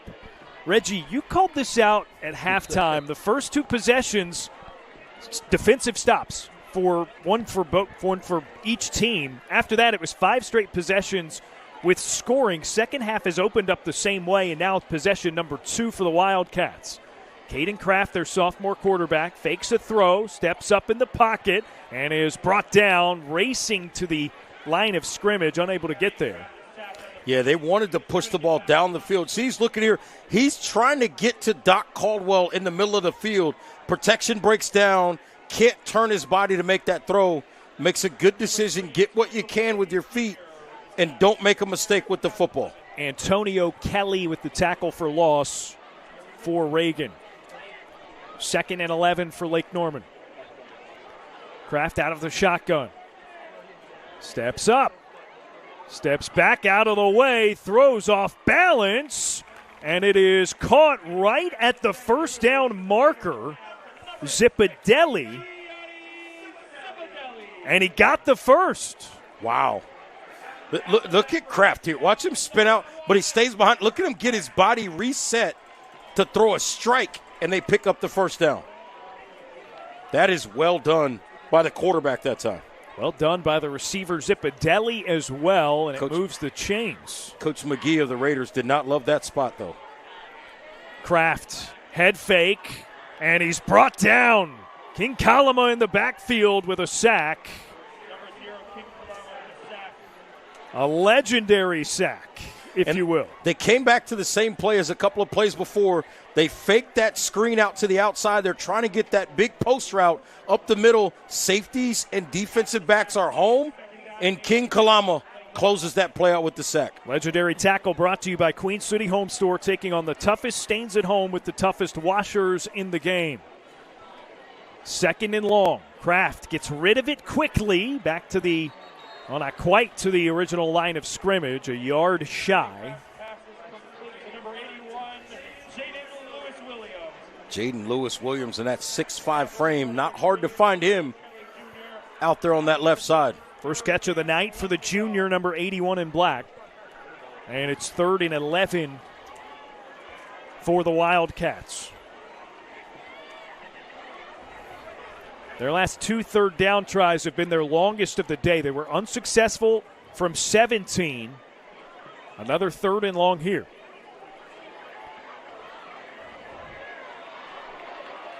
Kraft rolling. No time to gather it for a throw, and scurries out of bounds. He gains 6. It'll be 4th and 5. Yeah, nothing there that time. Just great coverage on the back end by this Raiders defense. They had everything pretty much covered up. At one point, it looked like Alan Bruno Jones, the running back, might come free over the middle, but that would have been a difficult throw back towards the middle of the field across his body. Dangerous there. So they moved the spot by a yard. 4th and 6 here. I think they may take a timeout here. I don't think they're going to run a play here. I think this might be window dressing more than anything. But the clock stopped. I don't know that you needed to burn a timeout in that particular manner in a close game with the clock stopped right there.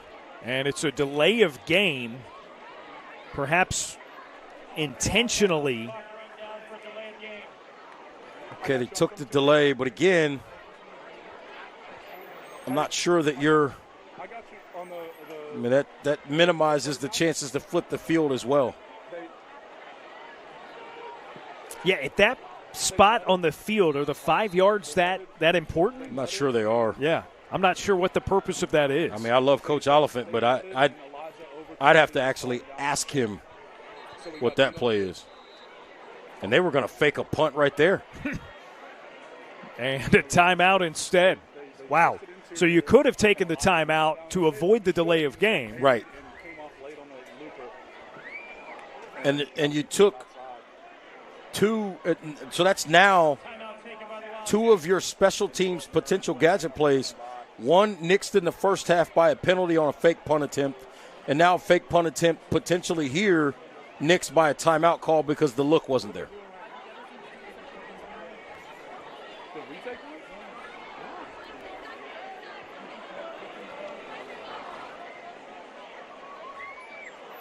So the punt unit back out for Lake Norman.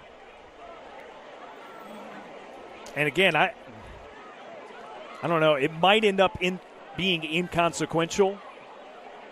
But just a weird, clunky couple of plays there. Well, 2 of your fake punts are now on tape, not only for other people, but in this game. Yeah.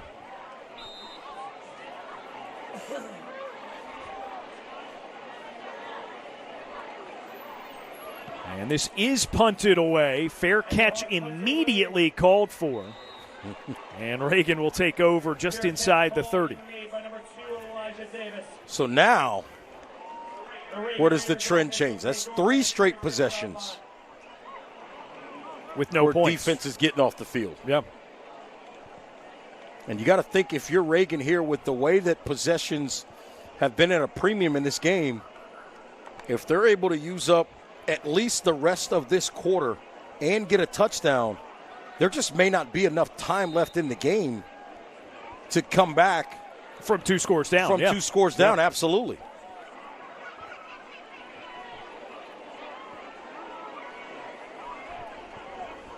Jacob Smith with John Evans behind him. It's a handoff. Evans untouched until the 35 and pushes through to the 43 for a first down and then some.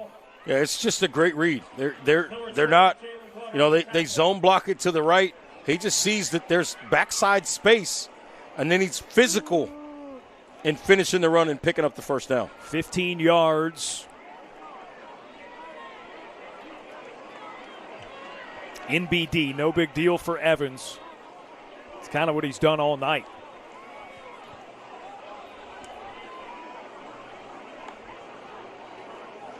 They go to Evans again, and it's blown up at the line of scrimmage. But he did manage forward for a couple of yards. Number 15, Brooks Butler. Nice play that time by Brooks Butler, making that play. He and Memphis Barb showing up in a bad mood. This is the time in the game to where defensively, whether you're trying to tackle John Evans Jr. of Reagan or you're trying to tackle Alan Bruno Jones of Lake Norman, that you start making decisions because fatigue might be setting in late third quarter, getting into the fourth quarter. 2nd and 8. Smith quickly gets rid of it. Davis catches and squeezes as he's brought down all the way down to the 30-yard line. We talked about Davis as a pass catcher. There's the opportunity. They get him isolated. Basically, he ends up kind of one-on-one outrunning the linebacker, Reed Joyce, playing a zone, and then Reed's got to carry him vertically up the field. He just outruns him, and a nice throw there by Smith to that back shoulder to pick up the first down. 25-yard reception and a first down for Reagan. There's a handoff to Evans. Stutter steps a couple of times and picks up 5. Number 9 again, Reed Joyce makes the tackle after the 5-yard gain. It's 2nd down and 5 to go. There is a slow bleed element to what this Raiders offense does to a team. It's that guy right there, number 1, who slowly punches you in the ribs, right? It's just body shot after body shot with the way he runs the football with physicality. And if you get the body shots all the way to the goal line and then Smith can punch it in, you don't need a haymaker. No. Smith on 2nd. Torques away from pressure to the sideline, and a flag comes out, a couple of them at the 25-yard line. Yeah, I think they might get the left tackle that time on the hold. The big guy, number 50, Issa Evans. It's tough for those guys in the offensive line. When the quarterback starts moving around, you don't know where he's at. He's behind you, and defensive linemen can see the quarterback, and they start to try to disengage and go a different direction, and it's where you get your hands caught in the cookie jar. See him right here, Evans on the left side, right here at the bottom of the screen. Watch him. That outside arm right there. There's the hold. That's going to be your penalty flag right there, and bring that play back. Rare mistake by Evans, the senior, 6'6", 295, on his way to App State. He was originally committed to Charlotte and flipped that back in the summer. He's got the frame. Everything is there. It's just a matter of playing more football and then the development. He's got to get a little bit stronger as well. 2nd and long. Smith rockets it to the right side, and it's caught back to the original line of scrimmage. Davis. It's a nice tackle by Memphis Barb against Davis in space. Talking about a guy that's about 5'8", 160, 170 pounds against Barb at about 225. Nice play by Barb in space. 3rd and 9 for the Raiders. Keep an eye on 22, Eli Mateus. This is clearly a pass protection situation. That's why he's in there. It's a give to Evans instead, right up the middle. And he gets 14 yards in the first down. I stand corrected. Pass protection, my you-know-what. Mateus in there to block on the running game. Number 15, Brooks Butler makes the tackle. Evans does it again. Just the third down conversion tonight for the Raiders. And it brings our third quarter to a close with a 3-point game. Fourth quarter coming up. Reagan 17, Lake Norman 14 on the Bahakel Sports Game of the Week.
On to the fourth quarter of our Bahakel Sports Game of the Week. Reagan up 3 on Lake Norman and threatening to get the first score of the second half for either side. Jacob Smith at quarterback hands it to their star runner, John Evans Jr., and he's stopped up at the line of scrimmage. How many times have we seen that also tonight? Both sides, right? Both these backs. We've seen situations where they get stacked up, but they don't end up on the ground because they're so physical, so hard to bring down. Reagan is in the 988 Suicide and Crisis Lifeline Red Zone.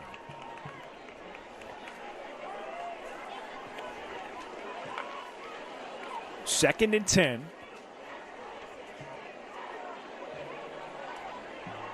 Reed Joyce may be coming on a blitz here. It's another give. Evans to the second level and brought down after a gain of about 8.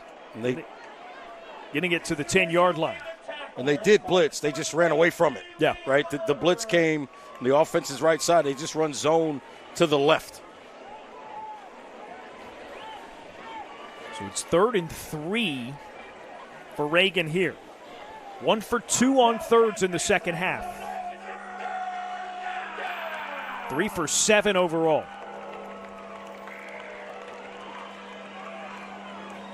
Evans blasts through the middle and a flag out at the near sideline. Was right at the snap, so this is either a formation problem or somebody lined up offsides. Number 12, Jalen Glover makes So it is against the offense, and it'll bring it back. Yeah, not sure where it is, but you see everybody along the line of scrimmage. And what I'm wondering is if maybe the wide receiver on that side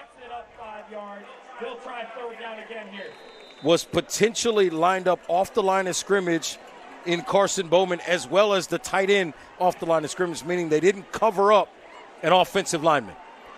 So it backs it up. 3rd and 8 now. Smith to Evans in the flat, and he pushes through a couple of guys near the first down marker. I don't think he got there. Yeah, nice pressure right up the middle. Zatavian Rucker, number 44. Watch him come right into Smith's chest, and he gets that football away just in time. Great job by this defense of Lake Norman, attacking downhill, getting to the football, and making a tackle on Evans Jr. Sets up 4th and 2. Reagan unsuccessful on their only other 4th down try earlier in the game. That was from 9 yards away. Evans over the middle. That snap was high. The timing might have been a little bit off because of it. And you wonder if that impacted him being able to make the line to gain. Yeah, it certainly made it a lot closer if he did get it. And he came up short. Turnover on downs. And Lake Norman retains possession. It's another successful defensive series. See, the high snap takes the timing away there, and the offensive linemen were trying to submarine and get low, but with the timing, now the defense is able to recover, and they end up short on that particular 4th down try. Still no score in the second half. 4 straight possessions with no points. How about that? You knew these two defenses would make a ton of plays in this game. They've been really good here in the second half. Now an interesting scenario for Caden Kraft there and company. Can't take a sack. It's got to be smart getting rid of the football. But I think also they got to get Jones back going in the running game.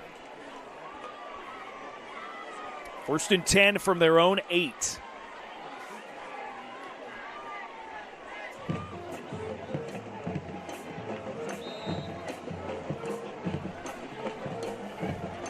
Kraft with Jones to his right. Low snap, it's Jones. Bruno to the outside, 1st down, tripped up and past the 25. That's the most important play of the drive. They picked up a 1st down right away, got out of the shadow of their own goal line. Great job handling the snap. That potentially impacted rush lanes for the defensive front. Nice burst and picks up that 1st down. 17-yard carry for Bruno Jones. 1st and 10 now for the Wildcats. Kraft again goes down for the snap. Good patience by Jones. And he sidesteps and pushes ahead by about a 5-yard gain. How good is this kid with vision and patience? That's a great example of it right there. Just reads it, takes his time, doesn't panic off the bad snap, waits for the football, and gets positive yardage. Round up with the spot. Gain of 6 for Jones. 2nd and 4 coming up.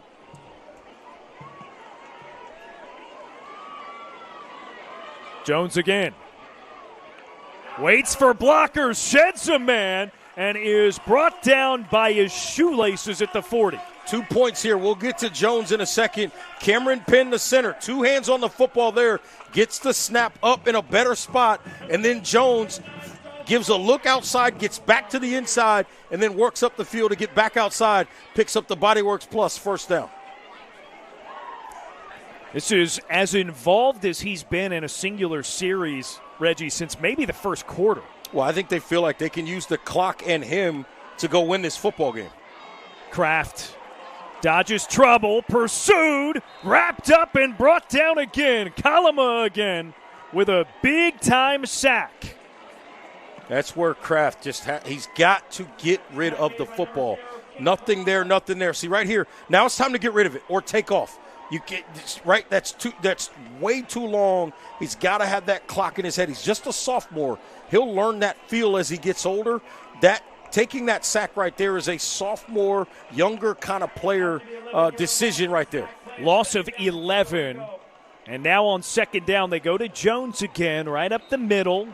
He'll pick up 4, and it makes it 3rd and very long. Yeah, they had great momentum on this drive. Now that forces them, in theory, they're in a predictable situation on this 3rd and long after taking that sack. 3rd and 17. The second 3rd and 17 of this second half for Lake Norman. Caldwell in motion. So a loaded left side of the offense. Kraft goes deep looking for Doc Caldwell, and he leaps up and makes the catch. Down at the 30, first down, Wildcats in plus territory. I know he lives in the area, but Randy Moss, make sure this is on your highlight reel because somebody just got mossed. Watch Caldwell go up and get this football on the back of the defender. Timing was great. He went and got it. Samaje Reed couldn't make the catch. Couldn't stop this play. Watch him go up here. Oh, look at that timing. Great hands. Mr. Reed, you got mossed. It's a first down handoff. And Jones is ripped down in the backfield. Well, that changes the complexion of this series. It really does. I was just about to discuss with you Caden Kraft's development as told to us by Coach Oliphant and the extending plays, right? He's got a lot more confidence as a sophomore, and that maybe was going to come back to bite them, but that play negates it. Here's Caldwell again on a quick out, and he picks up 5 or 6. The other thing I like about that big 3rd down conversion, it was a wheel route. They brought Caldwell in motion to the 2 receiver side. They work 2 guys up the field, go towards the middle. He's going up the sideline, but Kraft reads it well, and he puts it out there up high for his guy to go get it. That's great read and good anticipation. And then the ball placement was phenomenal. Gave his guy a chance to go get it, and they pick up the first down. And just like that, another 3rd down for the Wildcats. They need 6 here. Jones. And that's plenty for the first. This is just a great job, right? This offensive line doing the job. Nice work on the pull there by the right tackle, number 58, Ryan Curley. He just comes around. Check that. That was actually Pfefferkorn. Owen Pfefferkorn comes around from that right side and just opens a hole, and they pick up nice yardage. From the 17, Kalama again blows up the running play.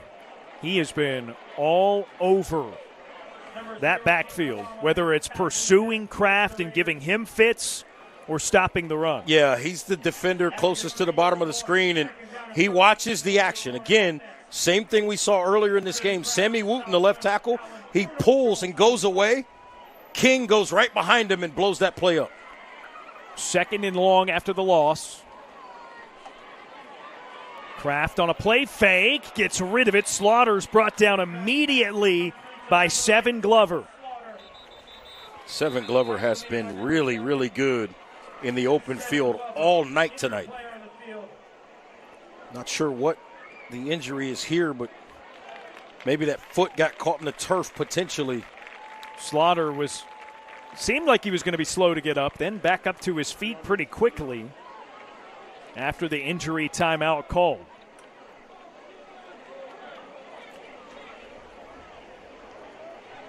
Ladies and gentlemen, make some noise for number 8, Micah Slaughter, as he walks off the field under his own strength. 3rd and 11 coming up for Lake Norman. They're 2 for 2 on 3rd down conversions in this drive. And with the way they've eaten up the clock here, 3rd down here, couple downs, depending on what they choose to do here, you could be under 4 minutes, potentially even less than that. If they don't score, that could be problematic.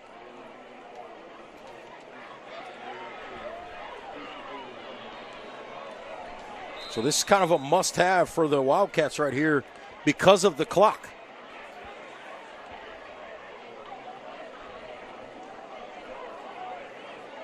Lake Norman needs 11. Kraft tucks it, takes off with it. And that feels like a play designed for going for it on a 4th down here. Oh, now a very late flag comes in, and this might cost the Raiders a 1st down here. Very late flag. Coach Oliphant was begging for a late hit on his quarterback, and he may have gotten it. The umpire is the one, I believe, who eventually threw the flag from inside the numbers over toward the sideline. That flag came in very late. 3, 2, 9, 1, 4, 6, 3. If this is a personal foul, it'll be an automatic 1st down. Again, raffle winning ticket, number 3. And again, you had Lake Norman there basically conceding to make it 4th down. And maybe they were going to kick it to look to tie the game potentially there.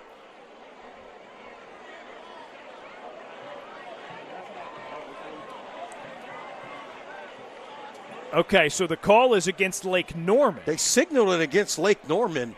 I didn't see much there. And the signal was 4th down as well. And you see here,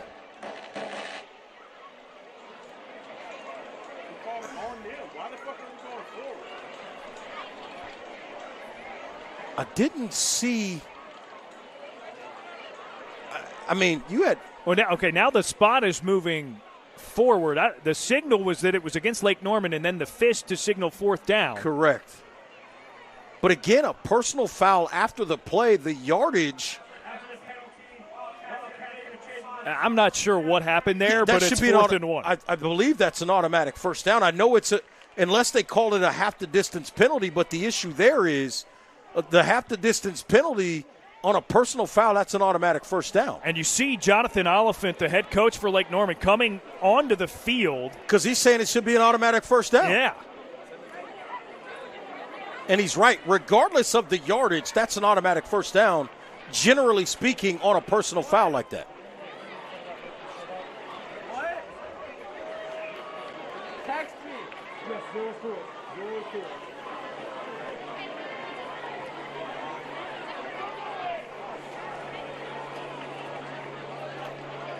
Oh, this has been confusing to say the least. We got the penalty signaled as if it was against Lake Norman. Then yardage spotted in favor of Lake Norman, but no change of down.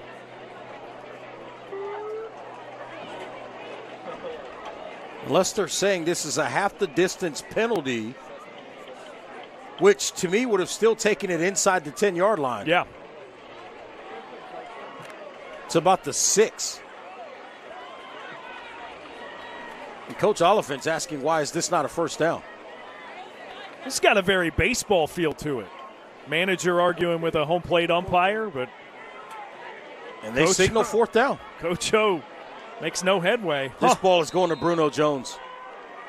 Pick up the 1st down here has got to be the focal point. 4th and 1.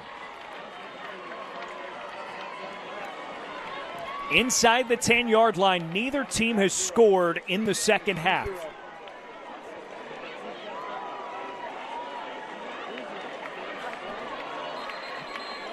And now a timeout by Coach Oliphant and Lake Norman. They've got one remaining.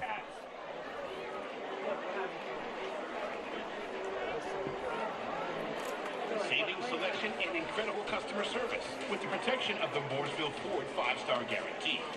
Get it all at the dealership that's been a Ford President's Award winner, Mooresville Ford. I don't quite know how to talk about this one. It would help if I had a better idea of exactly what happened or what was said in that conversation between Coach O and the officials. The only thing I can think, and this is where I'll fall on the sword a little bit, is I'm incorrect that it's an automatic 1st down on a personal foul penalty. I thought that was an automatic 1st down. I guess usually the 15 yards results in that.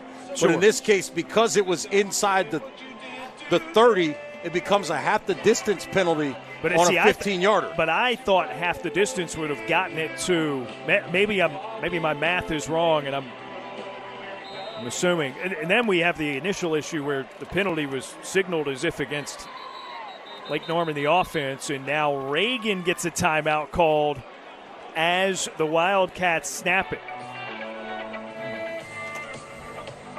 I'll have to. That was a very interesting stretch of time.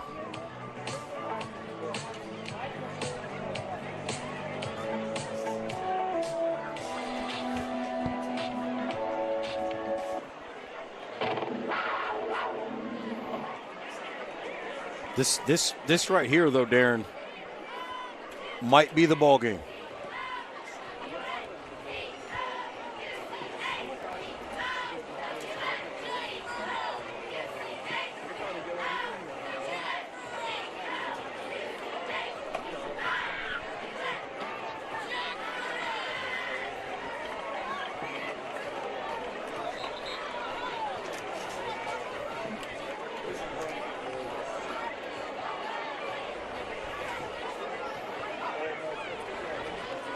You can feel everything in this stadium on this one play here.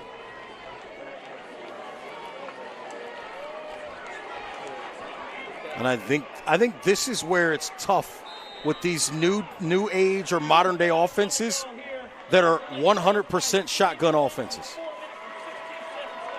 4th and 1. Kraft gives it to Jones. He's through and inside the 5 for the first down. Goal to go. That is a huge play. And I think now you take your time. You're a little more deliberate. They just go physicality right up the middle. Everybody blocks somebody. Nice pull that time by number 77, Wooten. Comes across the formation, gets a decent little kick-out block. They work off of that.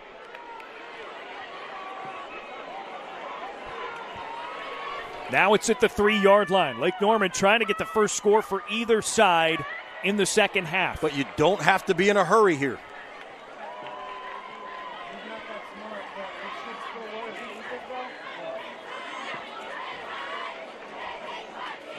Kraft tucks it, takes off, and is into the end zone. Touchdown, Lake Norman, back out on front.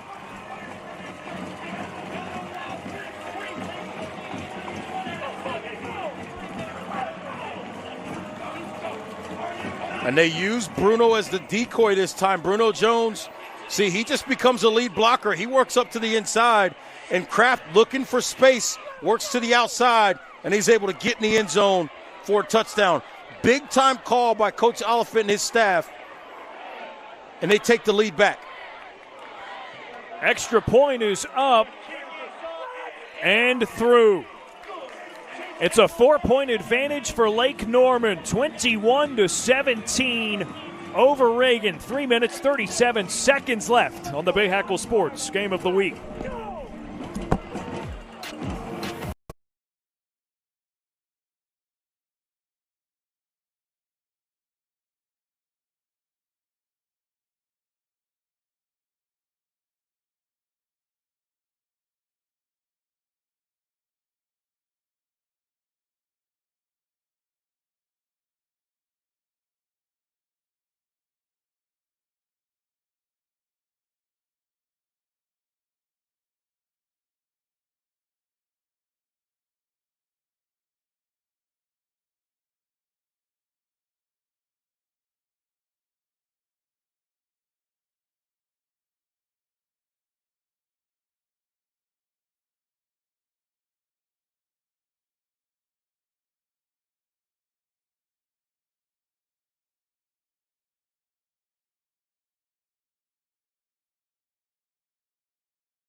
Norman deep into the contest on our Bahakel Sports Game of the Week. The Wildcats just scored the first touchdown, the first scoring of any kind of the second half for either side. They lead at 21-17.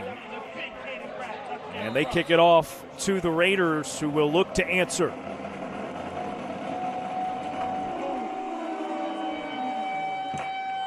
Returnable from the 9. And a big hole. Eli Davis cuts across the middle of the field. Being chased by Mason Hefner, and he's finally brought down. But this sets up the Raiders exceptionally well with under 3.5 to play. How about the effort by Hefner? But Davis, a nice job, works up the field, and then he sees that seam and he hits it. Now this is illusion, but Hefner, look at Hefner, number 0 in blue there, in black I should say, turns on the wheels to make that stop to prevent a touchdown. That would have been unbelievable. Pretty flat down there. Keep our energy up. All the way to the Lake Norman 20-yard line. And if you're the Raiders, your mindset is we want to score, but maybe not overly quickly. 71-yard return for Davis. Now it's Evans on a handoff. He's up the middle for a gain of 4. It feels like we keep saying this, Reg. You're going to leave him too much time. You're going to leave him too much time. And then it's not. It doesn't matter. Or we're saying the inverse, right? Right. It's you, like, you don't want to leave. You want to take up the time. But on then certain scores we have said of the drive, wow, that doesn't leave so-and-so with a lot of time. It has not mattered. Every time they've scored. They find a way. 2nd and 6 here. Smith moving some pieces around. I think that's by design here to eat up a little bit of clock. Davis in motion. Evans on the run. Got away from Barb, and the second man there got him down. Shy of the first down, it'll be 3rd. Not a great snap, number 1, but the other problem is Barb got up without his helmet. He's got to come off the field for a snap, and that's the last thing you want is arguably your best defensive player, maybe the heart and soul of this entire football program right now, out of the game in a big spot like this. A huge spot, 3rd and 3. Barb, 5 or more tackles in 14 consecutive games going back to last year. So, yes, a huge piece of the defense. Andrew Pierce is in there at linebacker for him. See if they attack that. Smith chased, gets away, and gets the first down. Now, maybe he was short. He ran right for the marker. Zatavian Rucker had a shot at him in the backfield and couldn't get him. See it again here. Rucker comes free right away, and he misses. And then another, I think he got the first down. Yeah, I think so. It's a BodyWorks Plus first down, confirmed on the field now, and it's goal to go for Reagan as it's right at the 10-yard line. Now Memphis Barb back in the game, number 1. You see him in the middle of that defense. And he's directing traffic.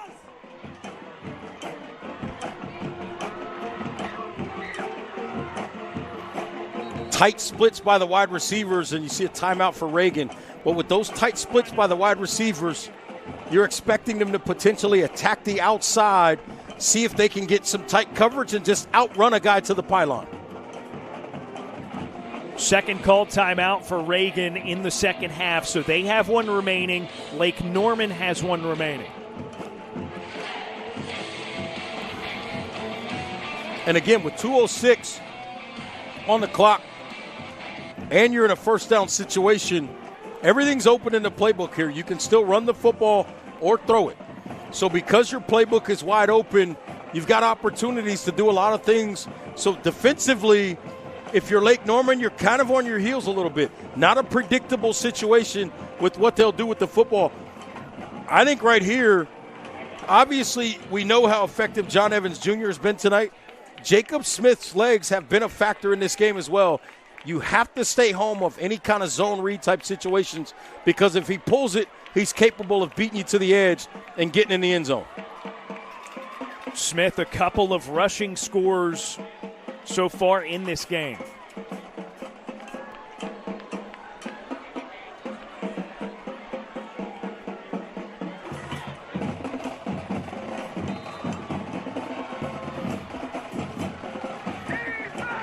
First and goal. Evans up the gut, leans, and he's across the plane for the touchdown. His 8th of the season and the first of the night for John Evans Jr.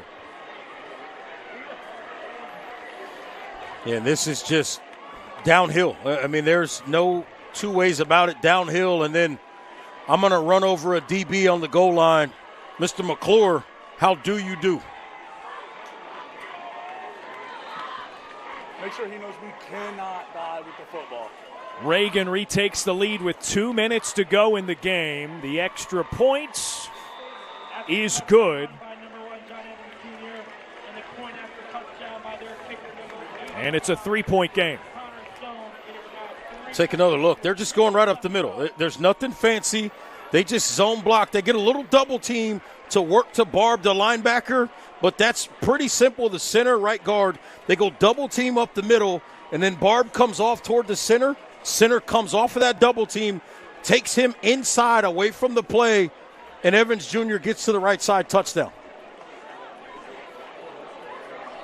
And as much as we've joked about it, you might have left Lake Norman a little too much time. Listen. However, that started with a 71-yard kick return by Eli Davis. I think they would rather take that scenario. Well, the conversation here, if you're Coach McGee and the Raiders coaching staff, the conversation is, hey, guys, we can't give up a big return. We just saw it one way. It's late in the ball game. These are 15 to 18-year-old kids. If you can get a big return here, all of a sudden, this thing feels completely different. And Mitchell's been good earlier in this game with a big return.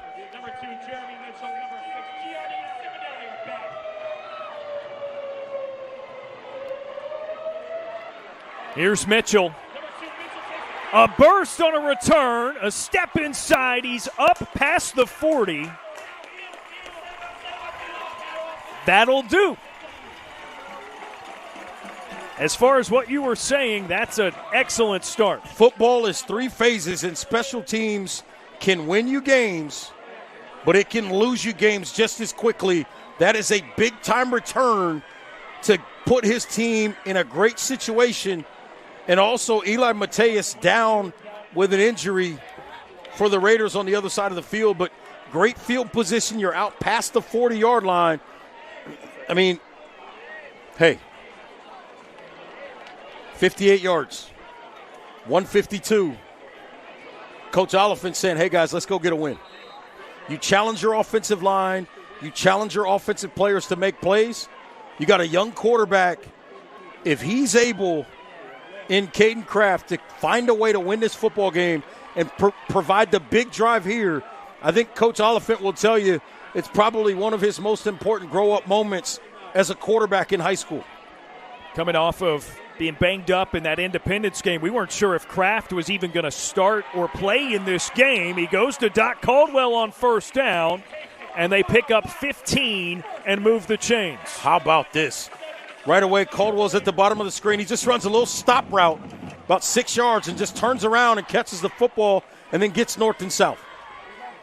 He's had his moments. He's been huge in this game, number 13 in black. Kraft again throws. It's caught. Zipadelli out of bounds, and they pick up 6. And right now, Nordvelt is in the game in the backfield, not Alan Bruno Jones. I think this is just more of a pass catcher, sort of type situation. They want him out there for his ability to catch the ball out of the backfield.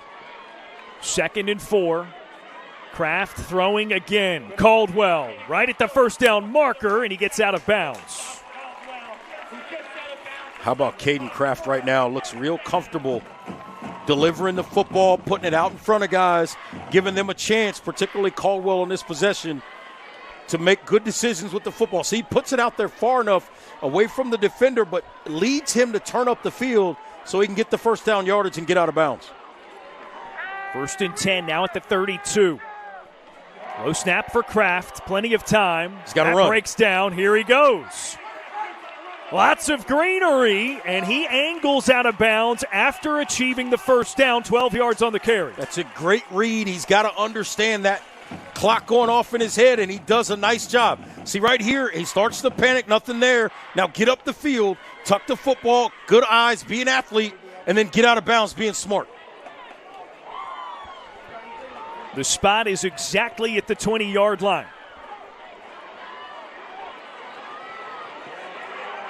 Kraft's nowhere to go. He got chased right into Kalama. And they got time, over a minute, no need to panic. Not the best situation there. Receivers have to do a good job getting back to the football and getting lined up. Yeah, Micah Slaughter never got set, and that's the youth. The quarterback's got to take his time. You can't panic. He never let him get set, and they get a false start penalty. So already behind schedule on the sack. This will back up Lake Norman even more. 2nd and very long. Jaden Lewis-Williams, number 81 in the ball game, 6'5" frame. So they may look to throw a big ball to him up high. He's to the top of your screen, number 81, right on the numbers. He's got one catch earlier in this game. Kraft goes to Caldwell on a flag route, and it's overthrown incomplete. So instead, they brought the taller receiver underneath and across. Right, little, call that a smash or China-type concept. Bring the outside receiver short underneath. You run a corner route behind it. See if you can confuse the safety or hold a corner, get a corner getting greedy, and beat them behind. Weren't able to get it completed there. 3rd and 18 for Lake Norman. They are 7 of 11 on third downs. And it's caught past the initial line of scrimmage and inside the 20. That is not going to be good for the first. Well, Trey Kelly's got to understand you got to try to get as many yards as you can here. He was trying to get down thinking about the clock, and instead he needed to be thinking about the end, getting yardage there to pick up the first down or get to the end zone. Now Lake Norman's using this time to make sure they're in sync and get on the same page. Well, I think Coach Oliphant's deciding if he's going to take it down to 1 second and potentially try to kick a field goal to tie this game or throw a jump ball at the end of the game. He's got one timeout left, so it's in his pocket to use if he wants. It looks like that will be the case. And whether it's a field goal to tie it or an attempt at a touchdown to win it, Lake Norman's going to put the game on this one play. But this decision is understood, and here's why. Because, number one, obviously you had the timeout to use, but most importantly, you're going to make it on you with whether or not you get to overtime or win the game, depending on what they decide to do, or not, as opposed to going too fast, not getting the right play call in, not converting on 4th down and losing the football game that way. So, it looks like the kicking unit's going to go out there, and Coach Oliphant's going to try to tie this football game and send it to overtime.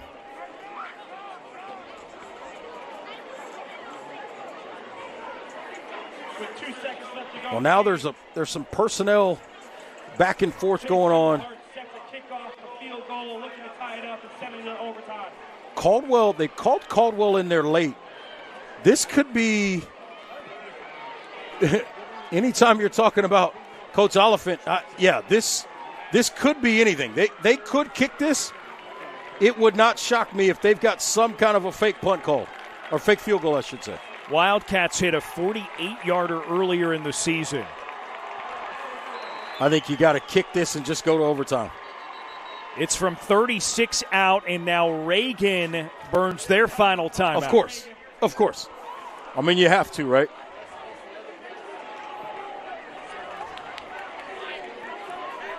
So both teams out of timeouts.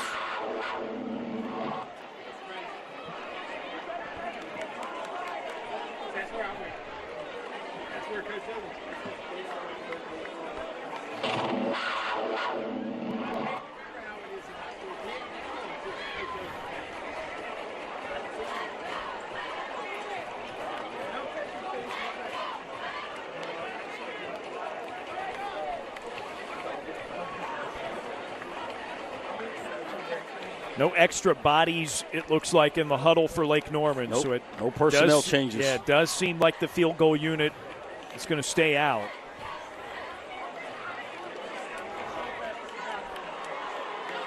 So Chase Englehart from 36 yards out. I think if Reagan's going to come after this, they come off of their right side, the kicker's left to get it.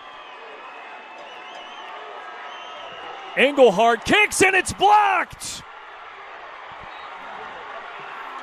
Reagan blocks the field goal. Seven Glover got up and got hands on it to seal the game for the Raiders. Wildcats losing a thriller. 24, Reagan, 21 Wildcats.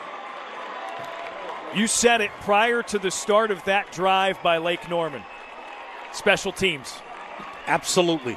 And in that particular situation, most people, I think, feel like that timeout by Coach McGee and Reagan was just to ice the kicker. I don't believe it was. I think he saw something in a protection, and he attacked it and did an excellent job reading what they were doing with their kick protection. He came off that right side, and they were able to get it.